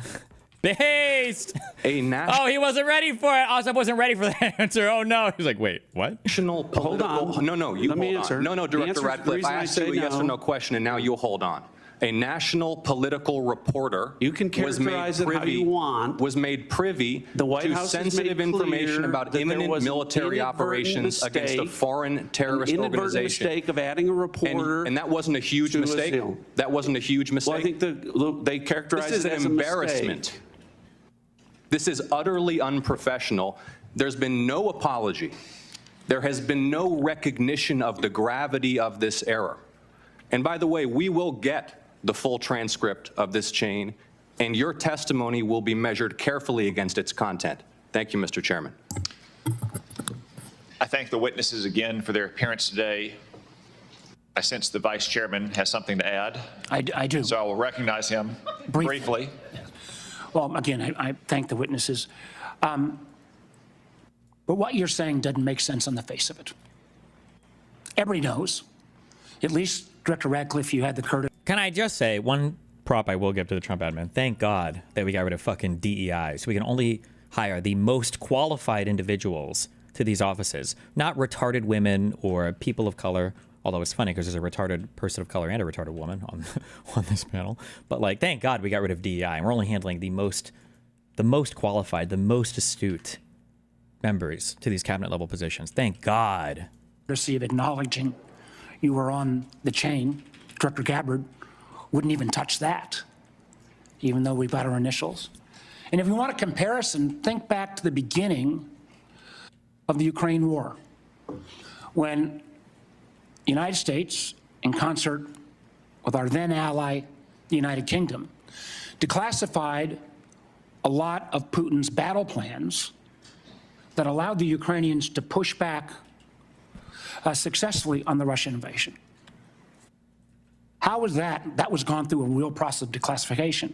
As Senator Ossoff so clearly made the point, this information out, potentially where our adversary could reposition its defenses, in the unwillingness of the individuals on this panel who are on the chat to even apologize or acknowledging what a colossal screw-up this is, speaks volumes. Thank you to our witnesses for your appearance. A few administrative matters. As I'm sure you've answered this 100 times, but how is this not way worse than the Hillary Clinton stuff? It's obviously orders of magnitude worse than the Hillary Clinton stuff, obviously, but. mentioned earlier, Senator Collins is under the weather. She regrets that she could not be here for your testimony. Senator Risch likewise had to preside over a hearing of the Foreign Relations Committee to include the nomination of my former governor, Mike Huckabee, a great American and a great friend of Israel, to be the next ambassador to Israel. He also regrets that he could not be here. I anticipate he may have written questions as well. I would urge you all to respond to those promptly. Now, the audience will remain seated while our witnesses and their aides depart the hearing room. The Capitol Police will ensure this occurs. I want to commend the Capitol Police and our committee security staff for running an orderly hearing today. For the benefit of members, the vote on the floor has been called. We will adjourn this open hearing and we will reconvene in closed setting at 12:40 p.m. The hearing is adjourned. Yes, sir.